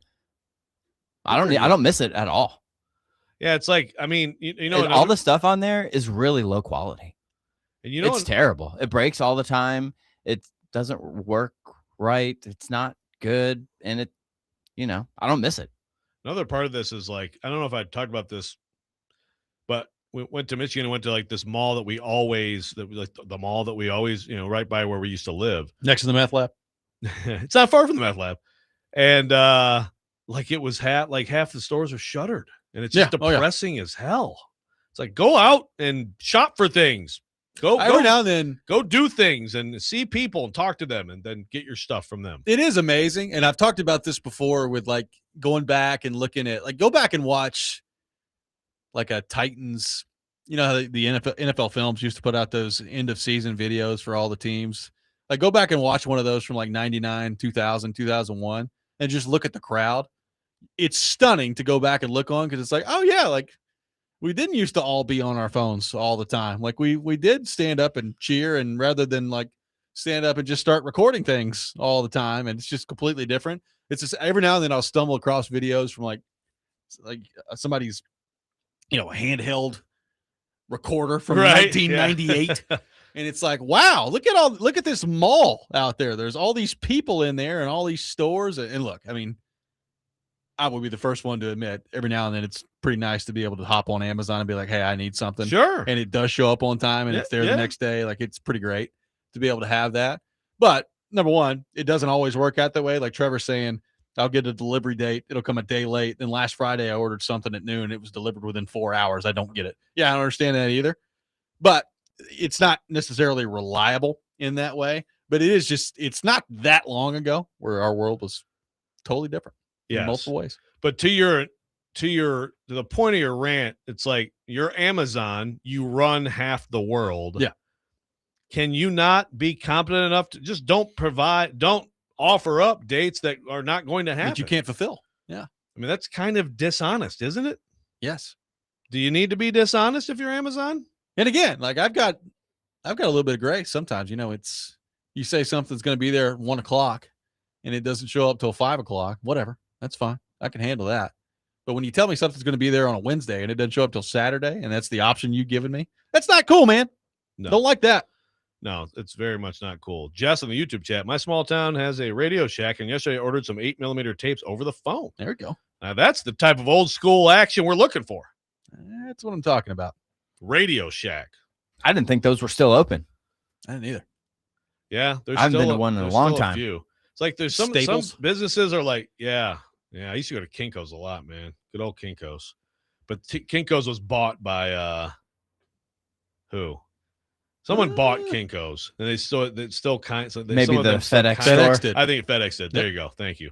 But I mean, I loved some Kinko's. Like in college, I'm gonna have a little color coded paper, for my project. Get all excited about it. It's just not the same, man. There was a good comment here, and I've lost it. Nevada Josh says it's not dishonest; it's all AI. Is that what the problem is? Is that the AI? Is that the issue? I mean, I blame everything on AI. I think that's always the problem. Yeah. I think that this particular issue has been around since before AI was prevalent. But yeah. But we've gotten to the point of just blame everything on AI. Yeah. I'm going to keep my mouth shut about AI because it will kill all of this at some point. But maybe I'll be spared a little longer than some of you. They have made movies about this sort of thing. Yeah, they have.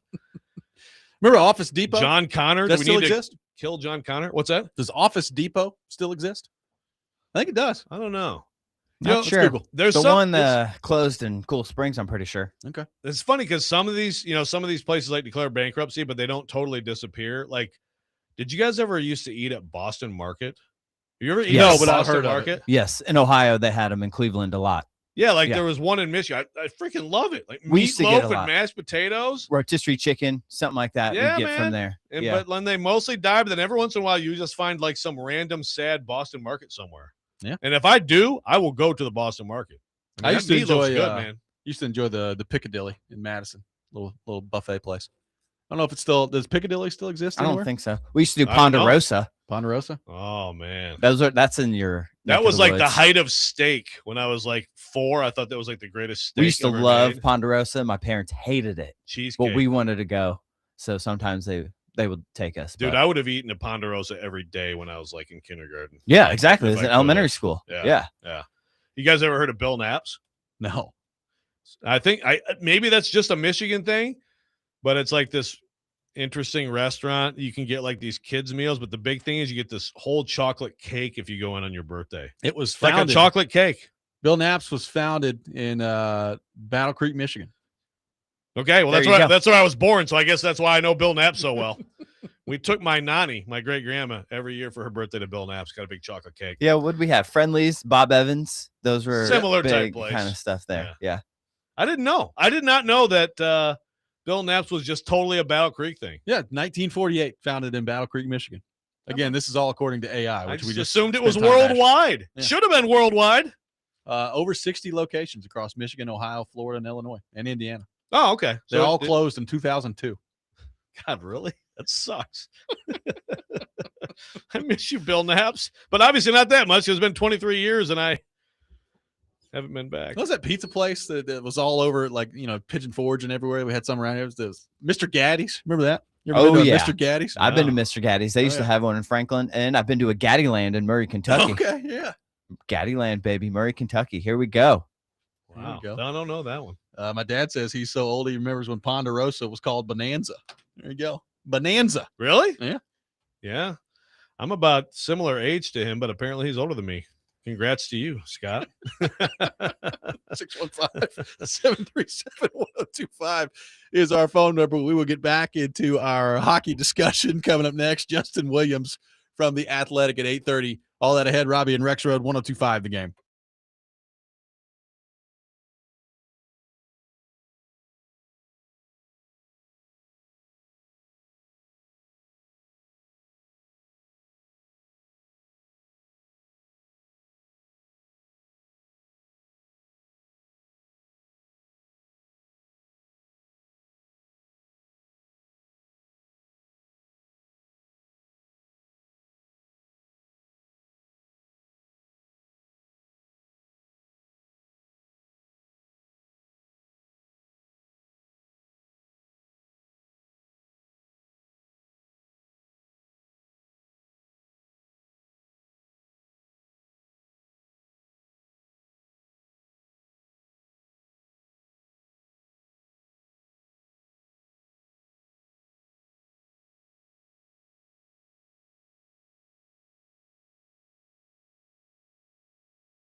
Final hour, Robby and Rexrode, 102.5 The Game. Robbie Stanley, Joe Rexrode, Ian Safar here with you on this Tuesday morning, presented by Green Ventures Landscaping. For homes and businesses that want to stand out, not blend in, visit greenventureslandscaping.com. Live from our Busy Bee Plumbing, Heating, and Air Conditioning Game Nashville studios, home of the $99 yearly Beehive membership, where the buzz is always about great service. We'll have Justin Williams from The Athletic with us at 8:30 on the program here today.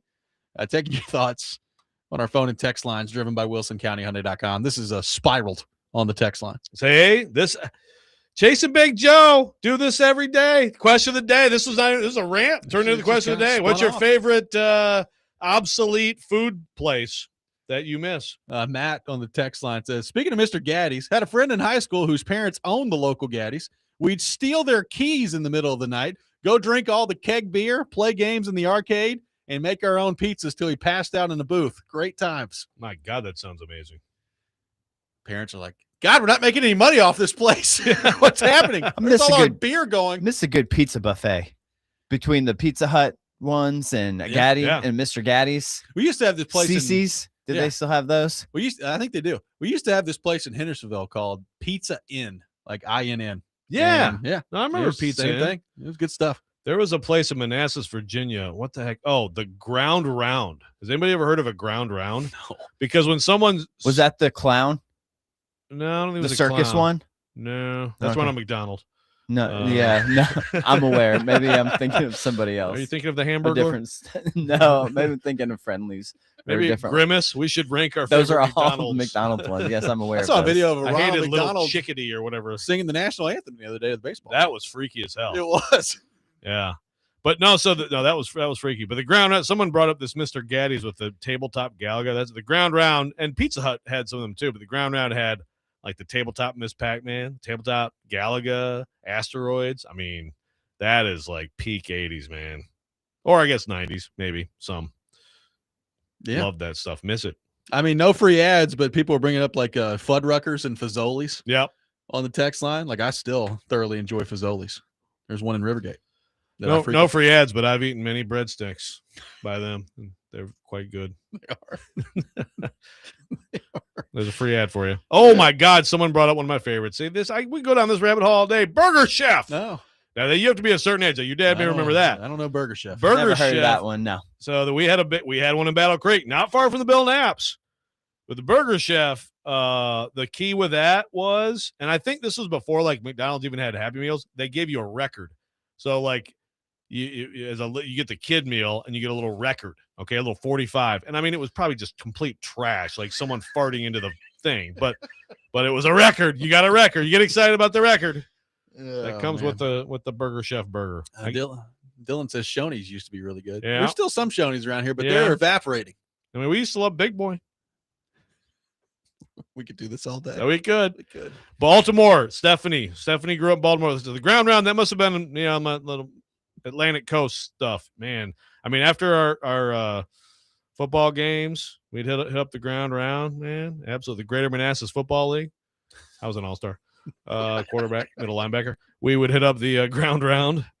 Pretty good stuff, man. What a day. The peak of my athletic career. Yeah, good stuff there. 5th grade football. Well, let's head back to our phone line. Welcome in Bill to the program. Bill, good morning. Thank you for calling in.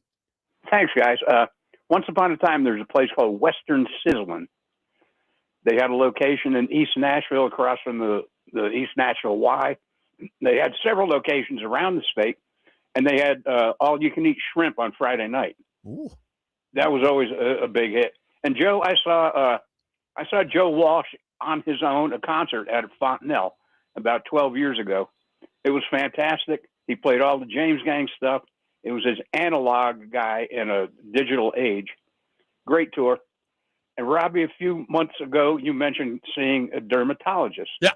Which I did. There were a couple places I was concerned about. One is okay. The other one is precancerous.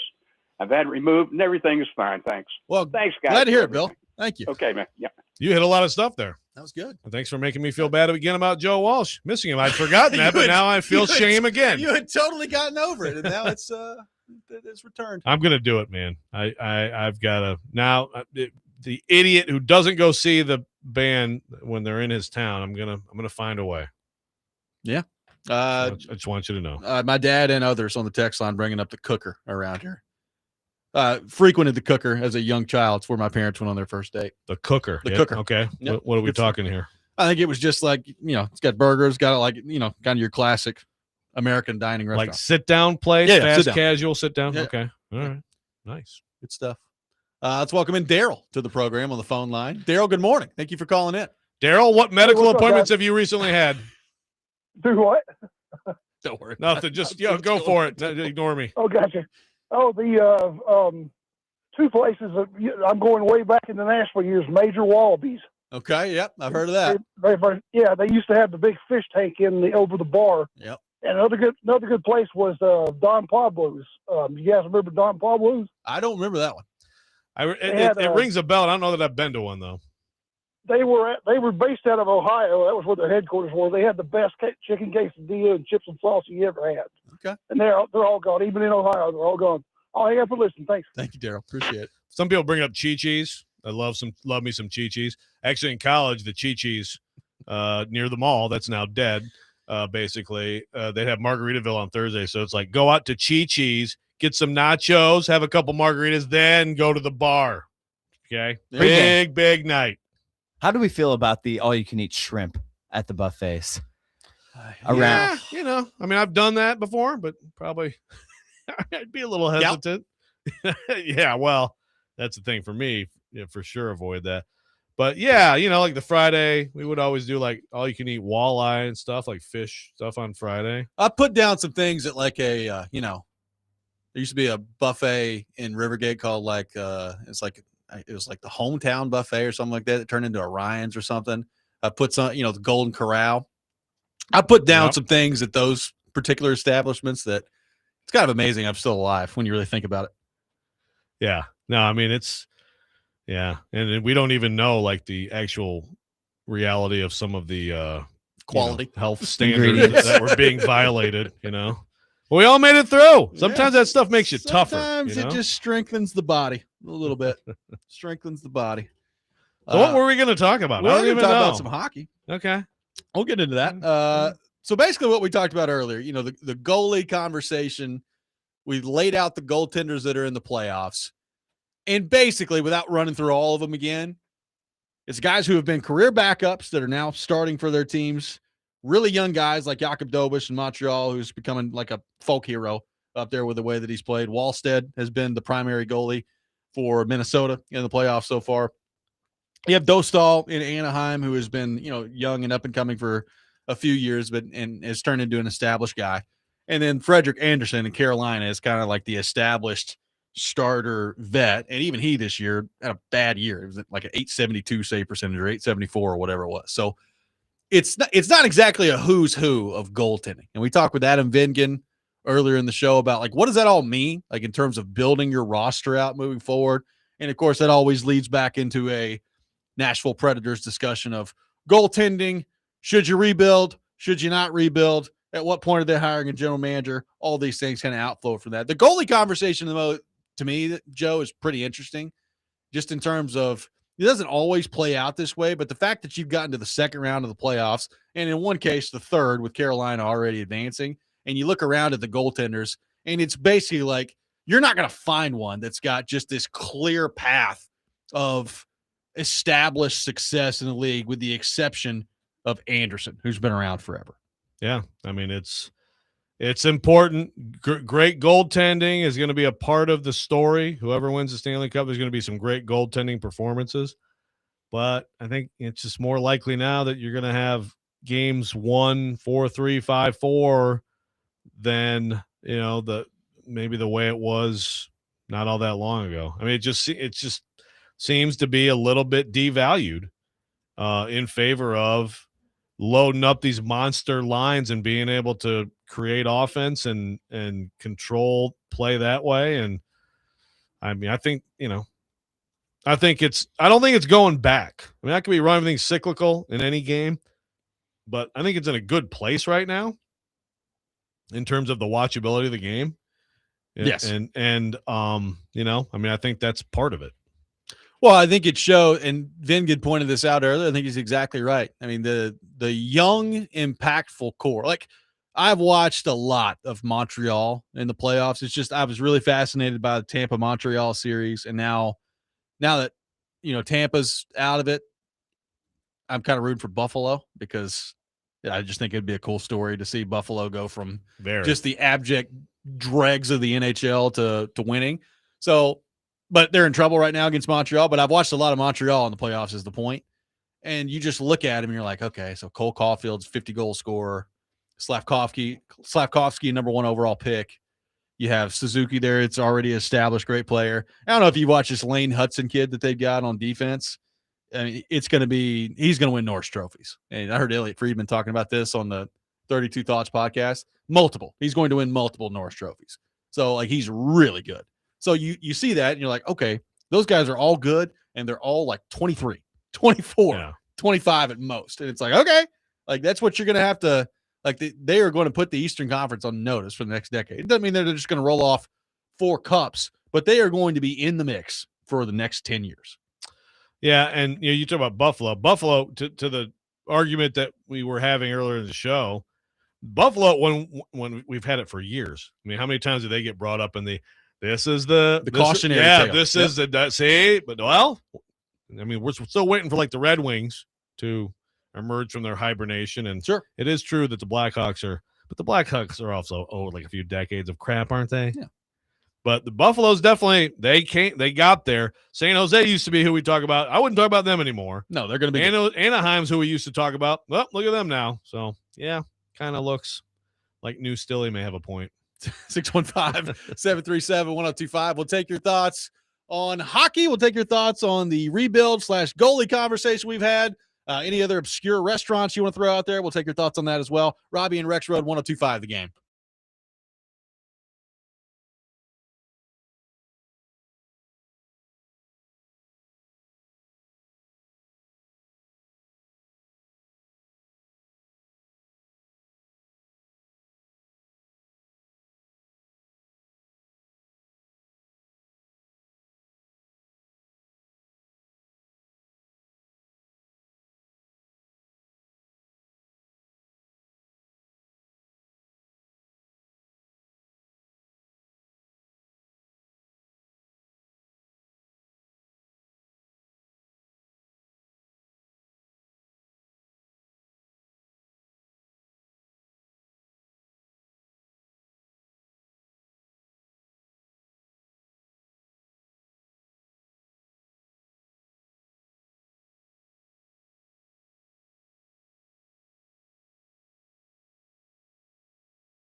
Welcome back in, Robby and Rexrode, 102.5 The Game. I got a 4-pack of tickets to give away to see the Nashville Sounds take on the Iowa Cubs at First Horizon Park coming up on Thursday. To caller number 5, 615-737-1025. Caller 5 will win a 4-pack of tickets to see the Sounds take on the Iowa Cubs at First Horizon Park on Thursday. Taking your thoughts on the Predators, 615-737-1025. Loppy on the YouTube chat says, I really wish Poyle had stayed until we got a real GM and not a placeholder. He wouldn't have given Saros that contract, especially since he's the one who drafted Askarov. One texter's throwing this out there. What do you think of this, Joe? It says O'Reilly, Evangelista, Brady Martin, and the first-round pick this year for the Predators in exchange for Brady Tkachuk. Which side says no? Talking about that. I would not do that. That's a I lot. like Brady Tkachuk. That's a lot. I would not do that. Yeah, again, Brady Martin, your future, hinge anything on one person. Like your future as a franchise, it's pretty. Yeah, I'm not trading him. Pretty important piece there. Yeah. Needs to demonstrate why he was picked where he was. So in terms of who would say no, the Nashville Predators would say no. I would hope so. Yeah, got some really interesting restaurants I've never heard of, like Rack's Roast Beef and the Blind Pig and Libby's Cafeteria. So. You have started an absolute. I think there used to be revolution. a Libby's around here, or a Luby's, one of the two. I can't remember which one. Luby's? Yeah. Never heard of L-U-B-Y. Okay. What's the one in Pennsylvania? Jiffy. You ever had that? Oil. Oh my gosh, it's good. It's like Jiffy Lube. Yeah. Jiffy Lube. Yeah, but it's like a. It's like a. I don't want to eat there. It's a garage. I know it's a garage theme. But it's like their wings are awesome. So Louisiana Liquors. Someone is going to come on the text line and say it's like steak and oil, but it's not that. I'm totally botching this. Sounds great. I'm going to find it now. I'm sorry. What serves steak and oil on the menu? Jiffy Steak, Pennsylvania. Yeah. Quaker Steak. Quaker Steak. Okay. Quaker Steak and Lube. Quaker Steak and Lube. When you said lube, I'm like, I know there's other restaurants that have lube in the title. There you go. Quaker Steak and Lube. Good stuff. Trust me. Pennsylvania. Good to know. Yep. Good to know. As far as the Brady Tkachuk thing, again, we've talked about the idea of trading for him. I'm not opposed to the idea of whether it's this offseason or maybe next offseason, more likely when it comes to a head with him in Ottawa, like involving yourself in that, like that type of a player, I'd be fine going after. Yes. I'm not giving up all that to go get him. Like, first off, if it comes down to that, Ottawa at that point is going to be dealing from a position of weakness, right? Like if he basically tells them at some point, which is what his brother did, by the way, that, hey, I'm not re-signing with you guys, so you guys are going to have to find a way to move me. Matthew Tkachuk, pretty much, and I remember talking to Jeremy Rutherford at the time. We had him on the show, and we talked about some of the teams that were on his list, but it was pretty clear from the jump that Florida was at the top of his list, and it made sense. Florida was a really good team. They just won the President's Trophy, and he got there, and by the way, he's won 2 Stanley Cups and been in another Cup final and all those things. So it's worked out pretty nicely for Matthew Tkachuk. It'd be a similar situation with Brady, just from the standpoint of if you make it clear with Ottawa over the next year that you're not re-signing there, well, that doesn't maximize your trade value. I mean, you can get into a bidding war at that point, but when you know, if you're the team negotiating with the Senators, that they're either going to trade him or they're going to lose him for nothing, that does not help Ottawa in that situation. So I don't think it's going to cost it'll cost something that you're uncomfortable giving up, because every GM's uncomfortable giving up, hefty prices. It ain't going to cost O'Reilly, Evangelista, Brady Martin, and a first-round pick. Yeah, that's steep. I mean, Tkachuk's a very good player, and I am. I mean, to me, we had this debate before. I think it was Predemption was against it, but I'm against it if he's 33. They've done stuff like that enough, but he's 20. He's 28. Is that what you said? I believe he's 27. 27. If Maybe you've got 26. some runway with a player, obviously, whatever this. He's 26. Yeah, 26. Yeah. I mean, he'll be 27 in September. Plays a heavy game, but I mean, you've got some time there, and that's the whole idea, is that it won't take too long. Does that go in the whatever you're doing face of what we were talking about getting younger core? Yeah, but I think you could do both. He's young. Is he young enough where it doesn't really affect all that? Like I to think, me, you know, he's a great player, right? You know, he's a known commodity. Some of that's good too. I mean, think about it. And again, I don't think this is going to happen this offseason, but let's just play it out. Let's say they traded for Brady Tkachuk this offseason and moved out Jonathan Marchessault. Well, guess what? You just got younger, right? You know, you took a 35-year-old or 34-year-old and moved him out for a 26-year-old. Right. You're getting younger there. I mean, it flies in the face of new Stilly's plan because then you're going to be too good to just stink and like have a really good percentage Raises chance your floor in the there, lottery. probably. Yeah. So if you don't, if part of the plan is actually we need to be young and preferably for a couple of years not competitive, preferably whether we say it out loud or not, step back and maybe we do get lucky and get at the top of a draft. Okay, well then making that move hurts your plan. Well, that's also, and not that I'm basing anything around Brady Tkachuk, because I think you involve yourself in that discussion, but you don't plan on it, right? Like it's not something you're planning on. Like the Brady Tkachuk thing could end 1,000 different ways that don't involve him ending up here. So it's hard to plan for that if you're the Predators. But I do think situations like that are why I like the idea of leaving as many spots open next year for young guys as possible. So number one, you see what you've got to work with. Number two, you can start to identify maybe people that you don't have to work with that you think, and then start to churn some of those guys out. And then, I mean, you're opening up spots on your roster at that point. You're going to have a ton of cap space. I just think that approach makes a lot of sense for the Predators this season. Yeah. And Barry Trotz might say, well, you're going to think that you don't have something with some of these guys because you did it too early. Maybe so. But I don't think he's going to be the GM. You don't think? You're leaving the door cracked? I hadn't hired anybody yet. Just throwing it out there. Is it possible he's just going to be assistant GM? Maybe. It's like a Titans thing. Just it's a shell game. Shuffle the deck a little bit. Maybe so. Justin Williams from The Athletic will be with us coming up next. I'm calling it quits for the day. I got to go watch a musical. Yes, you better send some video. I will. We've got young Allison in a musical today. Allison's getting it done here at 9:30, so we got to get there quick. Nice. Justin Williams from The Athletic will be with us coming up next. Robby and Rexrode, 102.5 The Game.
Welcome back in, Robby and Rexrode.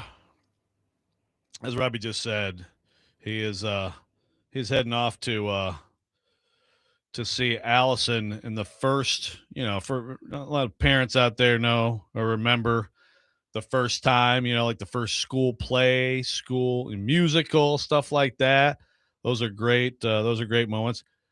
The really young moments can be especially memorable and chaotic. So I remember actually like Brennan's like preschool graduation was we got some great video from that, some funny stuff happening on that front. Thanks for all of you chiming in on the game phone or the text line, in particular the YouTube chat, on a topic we did not introduce but just became an absolute wildfire topic today, which was restaurants that no longer exist or maybe rare that we all remember. I mean, it is we've had some beauties. Man, Burger Chef, my goodness. Someone told me that the Sportsman's, I think that's right, Sportsman's Lounge. Someone texted that used to be a Burger Chef, which is maybe part of why I love that place. I felt like the Burger Chef 1979 vibes when I used to get free records with my bad burger there. But happy to welcome in our next guest. Justin Williams writes for The Athletic, covers college football and college basketball with me at The Athletic. Good friend, great journalist. Justin, how you doing? I'm good, Rexy. How are you? I'm great, thanks. I'm in charge of the show now because my co-host just went to see his daughter in her first school like musical thing. So you know how that goes. You know that well. We're knee deep in dance season. Got recitals coming up, end of the year stuff. I sympathize for sure. Yes, yeah, but it's good footage, man. It's good content, and it's good to use later as blackmail material too. I can speak to that. So Justin, a lot of stuff I want to get into with you. First of all, you've been, all over the Brendan Sorsby situation, and writing a lot about that, The Athletic. Where do you think this is going for him ultimately? And also, do you think at any point, something like this? I mean, it seems like every couple months we have something where it's like, yeah, guys, there's oversight, and you're like, it's not like it used to be, and it's very easy to track. Like, at any point, is any of this going to be a deterrent to college athletes or others in terms of gambling when they shouldn't? Yeah, I mean, to the first question in terms of where this goes for Sorsby, so technically the NCAA investigation is still ongoing. As far as I had heard, as of yesterday, the NCAA had not spoken to Sorsby yet. Obviously, he went into that treatment facility. And so, I don't think we can finish the NCAA investigation until the NCAA has had a chance to talk to him. When that will be, not totally clear yet.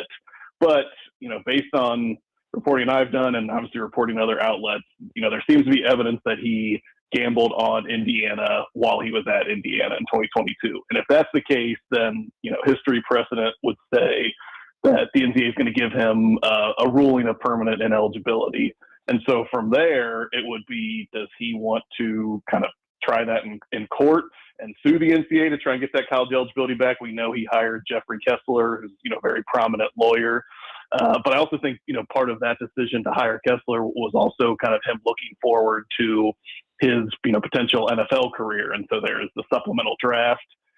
Could he try and enter into that? Would the NFL allow him to do that?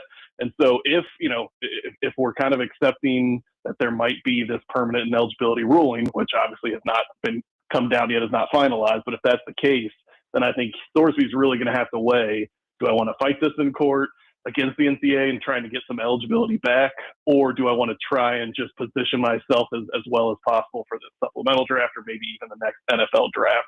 And I think he's, it's going to kind of have to come down to what his appetite is for a legal challenge, and if they feel like they have a path to getting back on the field in college. So that's kind of the first part of it. In terms of the second part, I mean, you're right. Like, look, the NCAA, a lot of these schools, they do education. They have these mechanisms in place to try and prevent college athletes from gambling and make sure they understand the rules. But it's kind of like, I've compared it to if you're a under 21 college student and you want to get into a bar, like you can probably find a way to do that. So, I think it's kind of the same way with this. If college athletes want to find a way to gamble, they can probably do that. I do think that having a high profile player like Sorsby, who, stood to make around $5 million in NIL this year at Texas Tech, who is being mentioned as an early round NFL draft pick. If something like this can kind of potentially derail his career in one way or another, then you would think that maybe that could be that kind of cautionary tale for athletes to say, all right, this isn't some, mid-major or low-major basketball player or kind of like this story, something that we can't relate to. This is a high-profile guy, and he got in trouble for it. The hope would be that could maybe make some of these athletes think twice if they're going to do something that is against the NCAA rules. Yeah, you would hope so. And you got situations like Calvin Ridley missing a year and things like that too. So, but it is easy. It's so easy now, especially. And if you're betting on like pitch by pitch, then that probably speaks to needing to get that under control too. And with his case specifically, if this goes that way, do you expect he's just out of the money Texas Tech gave him or agreed to, or do you think he'd get some of it?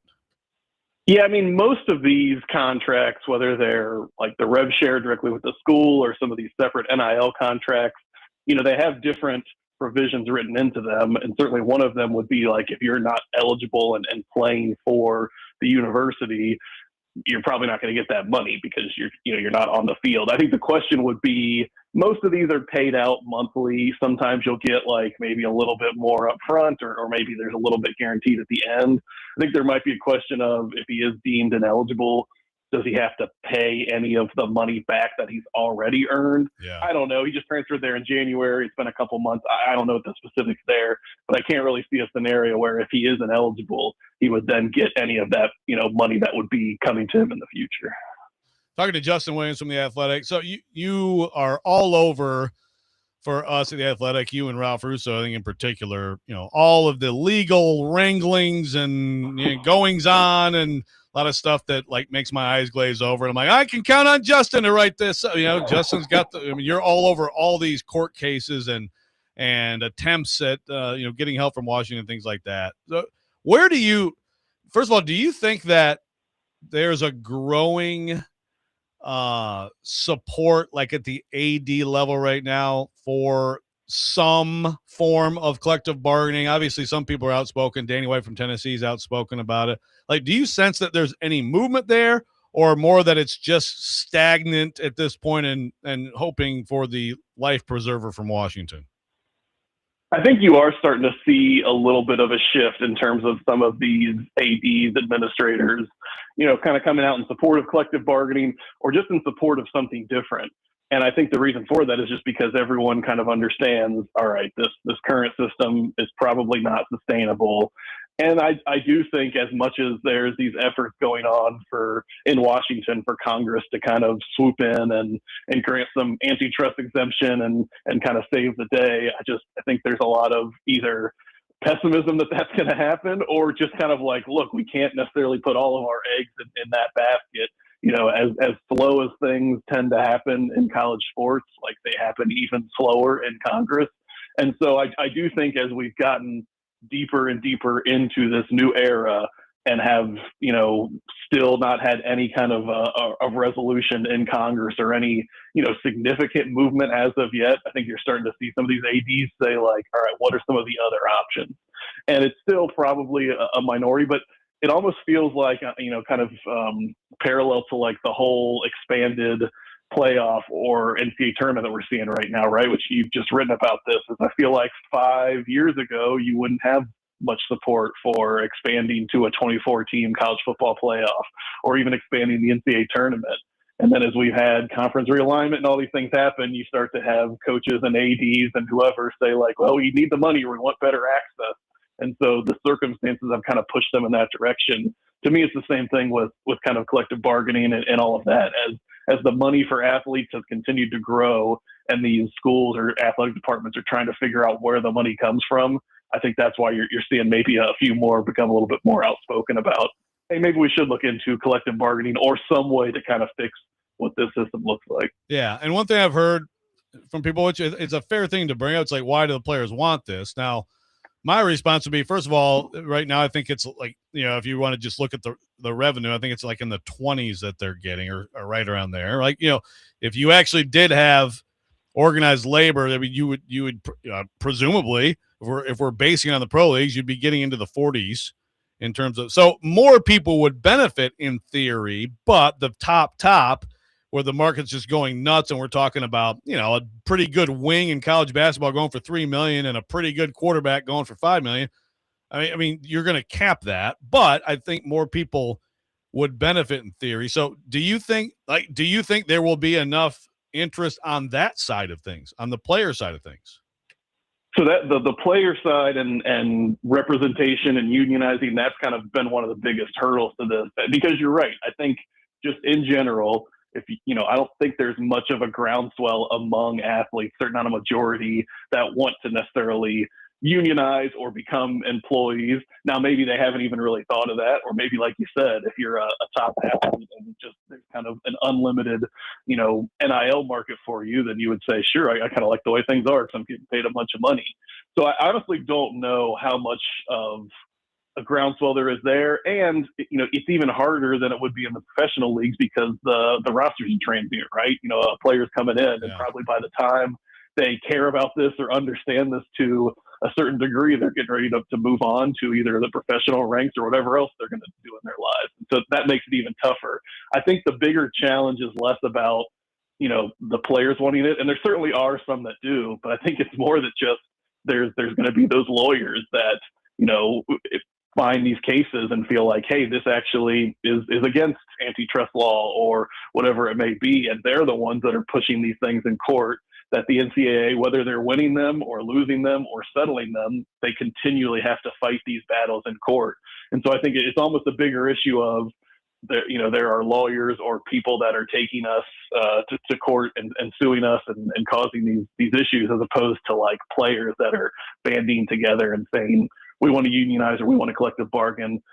But I do think it's, that there is, you mentioned that kind of precedent of what percentage of the revenue are they getting. And I think as that understanding becomes greater and greater, kind of the same way you will probably start to see more athletes see the benefits or start rallying around the benefits of unionizing or collective bargaining or whatever it might be. So in 5 years, are we going to have a system that makes more sense, so we don't have to hear coaches complain, or are we just going to be doing the same stuff and Tony Petitti's pushing like a 58-team playoff?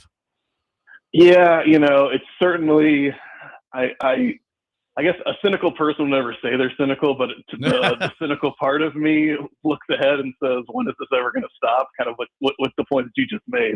Is it just going to have to keep getting bigger? Or are we going to have to keep finding these kind of workaround things? It does feel that way. It also feels like at some point in the next 5 to 10 years, there's going to be some big restructure or reckoning that comes with college sports, whether that's the SEC and the Big Ten breaking off or some kind of a super league. That feels inevitable. I kind of wonder, do we get it in the next round of television deals, or do they kind of find a way to renew and string it along for another 5 years? It's definitely coming. I think the question is, does it happen in 5 years or 10 years or 15 years? And honestly, I do not know. And the history would suggest that maybe this takes a little bit longer than anyone thinks, but it's going to have to happen at some point. Yeah, no doubt. Great stuff.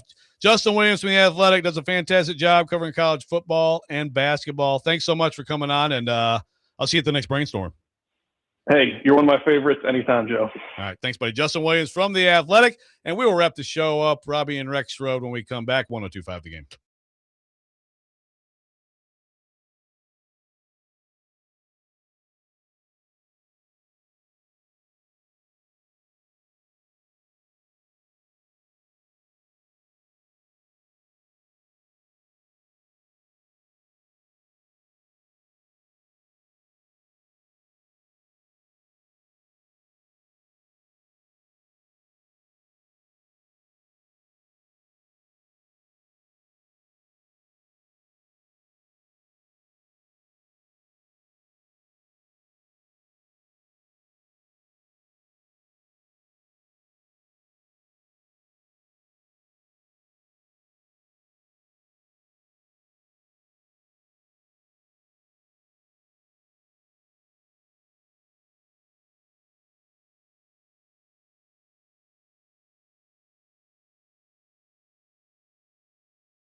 Final segment here, Robby and Rexrode 102.5 The Game. Thanks again to Justin Williams for coming on, talking about the wonderful state of college football. Really good stuff. Oh, it's wonderful right now, isn't it? It is, isn't it? You know, expansion, conferences, paying, all the stuff. Yeah, let's get some private equity in there. Maybe some coaches complain a little bit more about NIL and the transfer portal. We get some more whining. Lots of whining. Complain while someone like Kalen DeBoer gets a massive raise and extension from public money, driving the Alabama football program into the ground. Relatively speaking, I see Jake Lyman's about to come in here. That's exciting. Fresh off the honeymoon. He's back, freshly married. That's exciting. Now, Jake, you're going to like this. During the show, I got this text from my little brother. Okay. He said, if the Tigers can just weather Tarek Skubal's absence, Framber Valdez's antics, injuries to Casey Mize and Justin Verlander and Kerry Carpenter and Gleyber Torres and Javi Baez and Parker Meadows and Will Vest and Bo Bresky and Troy Melton and Jackson Jobe and pause the Tiger, perhaps we can peak at the right time. Huh? Sound about right? You know, Jake, I know you have a lot to talk about to catch up strategy, Cotton. Let's see if it pays off for him. I would like you to spend at least a half hour bitching about the Tigers, okay? Please. Only 30? Only 30 minutes? I mean, let's try to be fair to the listener. Fair enough. Okay. We should just do a Tigers fan podcast or something. Also, if it gets slow today, just throw out there like old restaurants that people remember, and like Robby had a rant about Amazon, and somehow it turned into like every possible old restaurant that I've never heard of has been thrown out today. It's pretty amazing. Have you ever heard of the Ground Round? Ground Round. I thought as a Virginia guy, yeah, it's a place I used to go to in Manassas. Love the Ground Round. My buddy Vinny from Nolensville said he had his second grade birthday party at Ground Round. So exciting stuff. Well, we have 1 minute left, Ian. What do we want to talk about? Oh, I'd say people tell us some more about their favorite restaurants. I mean, we've finally dried up here, but it's exciting. We finally caught up. Most people, I mean, we've been texting in for about an hour, so they kind of trickle in. It's funny. You talk about it, and then about 10 minutes later, someone maybe gets to a red light, and they're like, "Oh yeah, I forgot about that restaurant. I'm going to send that in right now." So you get them they trickle for about 15 minutes after, sometimes, maybe even longer. Yeah, I hope people do actually wait for the red light. We light. can't be texting and driving. Some people don't, but yeah. It's becoming more and more of a problem. But I thought we did good on the phones, but it's coming back. Have you ever heard of Po Folks? I have not heard of that one. Someone just threw that out there. But Sportsman's Grill. Heard of that. No free ads. But someone is telling me that it used to be a burger chef. So, I mean, that's okay. I don't know. Exciting. Yeah, I've never heard of that one either.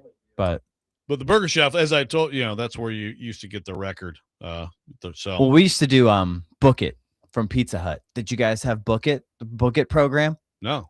Yeah, it was like a summer reading program in elementary school where you would read and they would call it Book It, and then you would take it to Pizza Hut and you'd get like a personal pan pizza. Nice. That was like the fun thing as a kid that we used to do for summer reading. It's nice and wholesome. I mostly played video games and tried to steal cigarettes from people. So, different experiences, different strokes for different folks. You know what I mean?